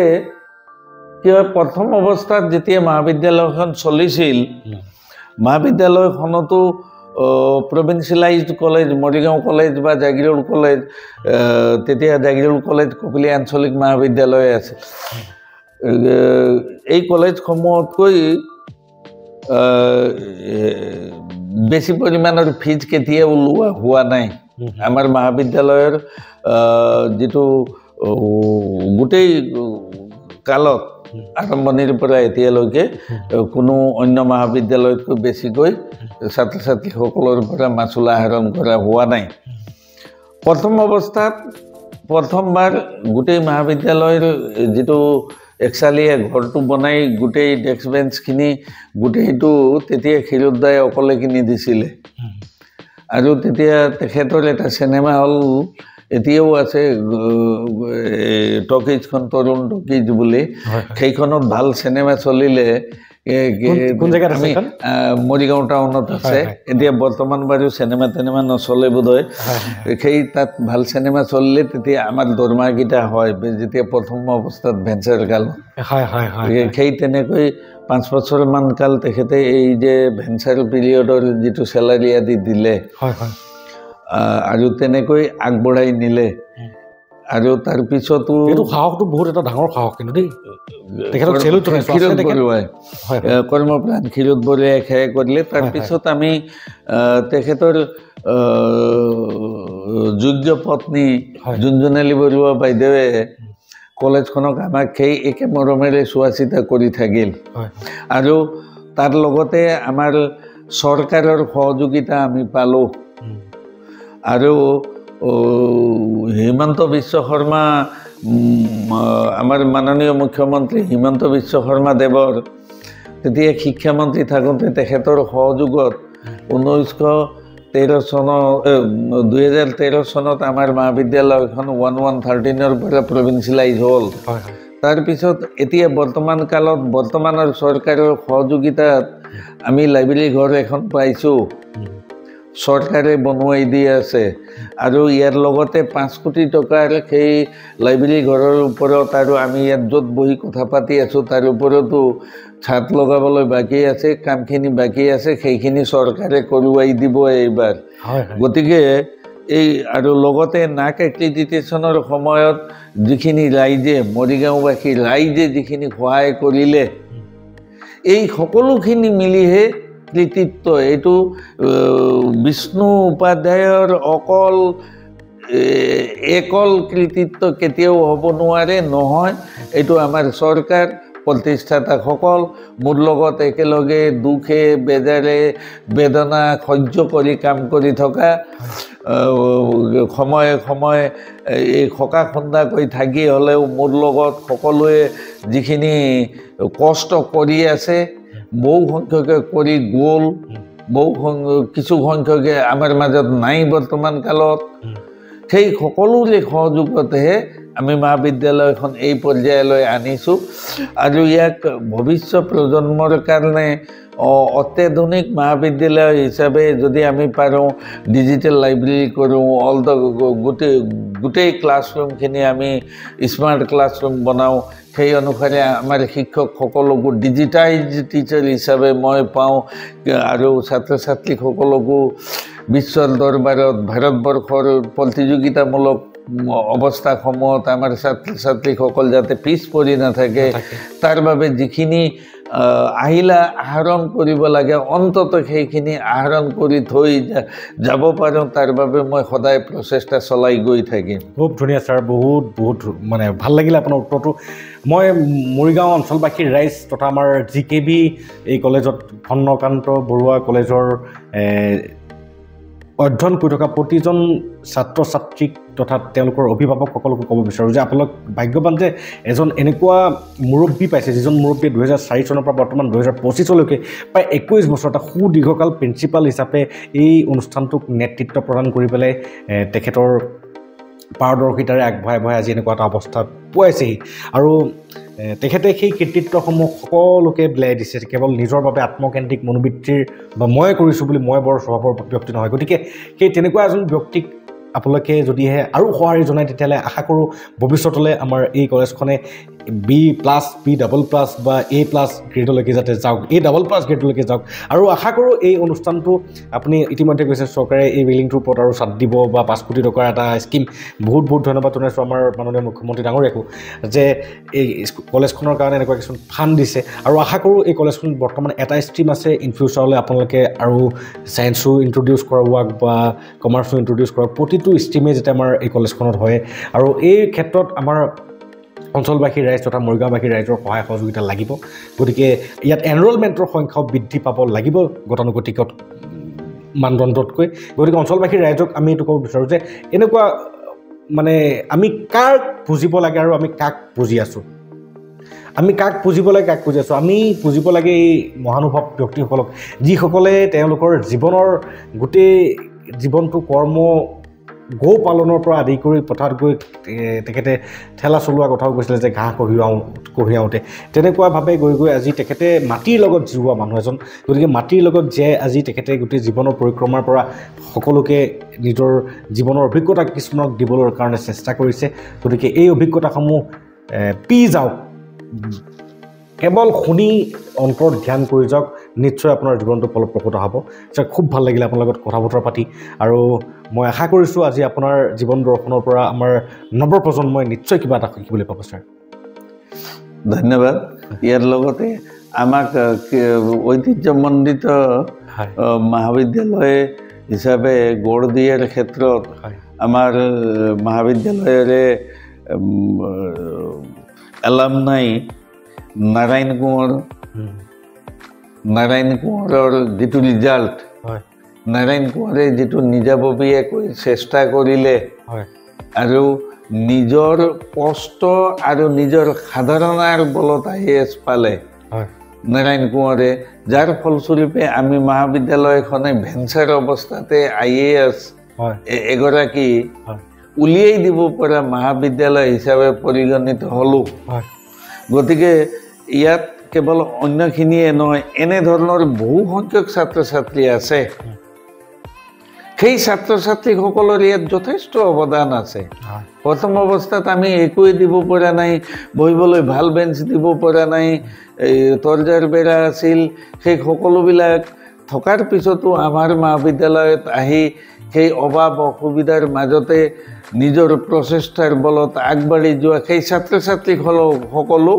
they are also contributor, very good contributor in the development of this institution. Yes, sir, very good. আৰু okay আমি ভাগ্যৱান স্যাৰ আপুনি এটা কথা আছে স্যাৰ উইলিয়াম শেক্সপিয়াৰে কৈছিলে যে এখন নাটকৰ ডাইৰেক্টৰজন এখন মানে জাহাজ মানে পানী জাহাজৰ কেপ্টেইনজনৰ নিচিনা গতিকে সেই কেপ্টেইনজনৰ ওপৰত নিৰ্ভৰ কৰিব যে সেই জাহাজখনক নি পেলাই কেনেকুৱা এটা মোহনাত গৈ পেলাই ৰাখিব গতিকে কেপ্টেইনজনৰ যদিহে দূৰদৰ্শিতা ভাল হয় তেতিয়াহ'লে আমি গৈ পেলাই এটা ভাল গন্তব্যস্থান পাম আৰু কেপ্টেইনজন যদিহে আধা বাটতে নানান কিছুমান নিজৰ কৰ্মতে লিপ্ত হৈ পেলাই মগন হৈ থাকে তেতিয়াহ'লে হয়তো নাও মাজতে ডুবি যাবও পাৰে গতিকে আমাৰ অঞ্চলবাসী ৰাইজে নিজে ডিটেক্ট কৰি চাব যে গোটেই জীৱনজোৰা অভিজ্ঞতাৰে এই শিক্ষানুষ্ঠানটোৰ নেতৃত্ব লৈ পেলাই যিজন ব্যক্তিয়ে নি আজি কেনেকুৱা এটা মোহনাত ৰাখিছে আপোনালোকে সকলোৱে জল পটপটকৈ দেখিবলৈ পাইছে ছাৰ বহুত ভাল লাগিলে আপোনাৰ লগত কথা বতৰা পাতি আৰু আশা কৰোঁ আমাৰ এই অনুষ্ঠানটোৰ লগত আপোনাৰ জীৱনৰ অভিজ্ঞতাসমূহ শ্বেয়াৰ কৰি পেলাই আপুনিও নিশ্চয় ভাল পাইছে ভাল পাইছোঁ আনন্দিত হৈছোঁ যদি এই গোটেই কথাখিনি সমাজৰ কিছু কামত আহে বুলি আপুনি ভাবে যদি সঁচাকৈ আহে তেতিয়া আৰু আনন্দ লাগিব ধন্যবাদ হয় ছাৰ খুব ভাল লাগিলে ছাৰ আজি এই অনুষ্ঠানটো বিশেষকৈ সমাজৰ উন্নতিৰ কামনা কৰি বিভিন্নজন ব্যক্তিৰ লগত মিলিত হৈ সেই ব্যক্তিসকলৰ জ্ঞান আহৰণ কৰি সেইখিনি সমাজত বিলাই সমাজৰ উপকাৰ সাধন কৰিব বিচৰা এই সুমন দাসৰো মই ভৱিষ্যত উত্তৰোত্তৰ উন্নতি কামনা কৰিছোঁ আৰু তেখেতৰ এই প্ৰচেষ্টা এই অধ্যৱসায় আৰু এই অধ্যয়ন সফলৱৰ্তী হওক তাৰে এই কামনা কৰিলোঁ বহুত বহুত ধন্যবাদ দৰ্শক ৰাইজ আকৌ আমি ছাৰক লগ পোৱাৰ কেতিয়াবা প্ৰতিশ্ৰুতি কৰিছোঁ আৰু ছাৰো এনেকৈ সদায় কুশলে থাকক ছাৰ এনেকৈ সবলভাৱে থাকক আপোনাৰ সবেও ছাৰৰ বাবে আশীৰ্বাদ তথা ভগৱানক প্ৰাৰ্থনা জনাব ছাৰ যিহেতু সময় এটা সীমা থাকে গতিকে আজিৰ বাবে দৰ্শক ৰাইজ আপোনাৰ খবৰ পৰা ছাৰ আপোনাৰ পৰা বিদায় লৈছোঁ ধন্যবাদ নমস্কাৰ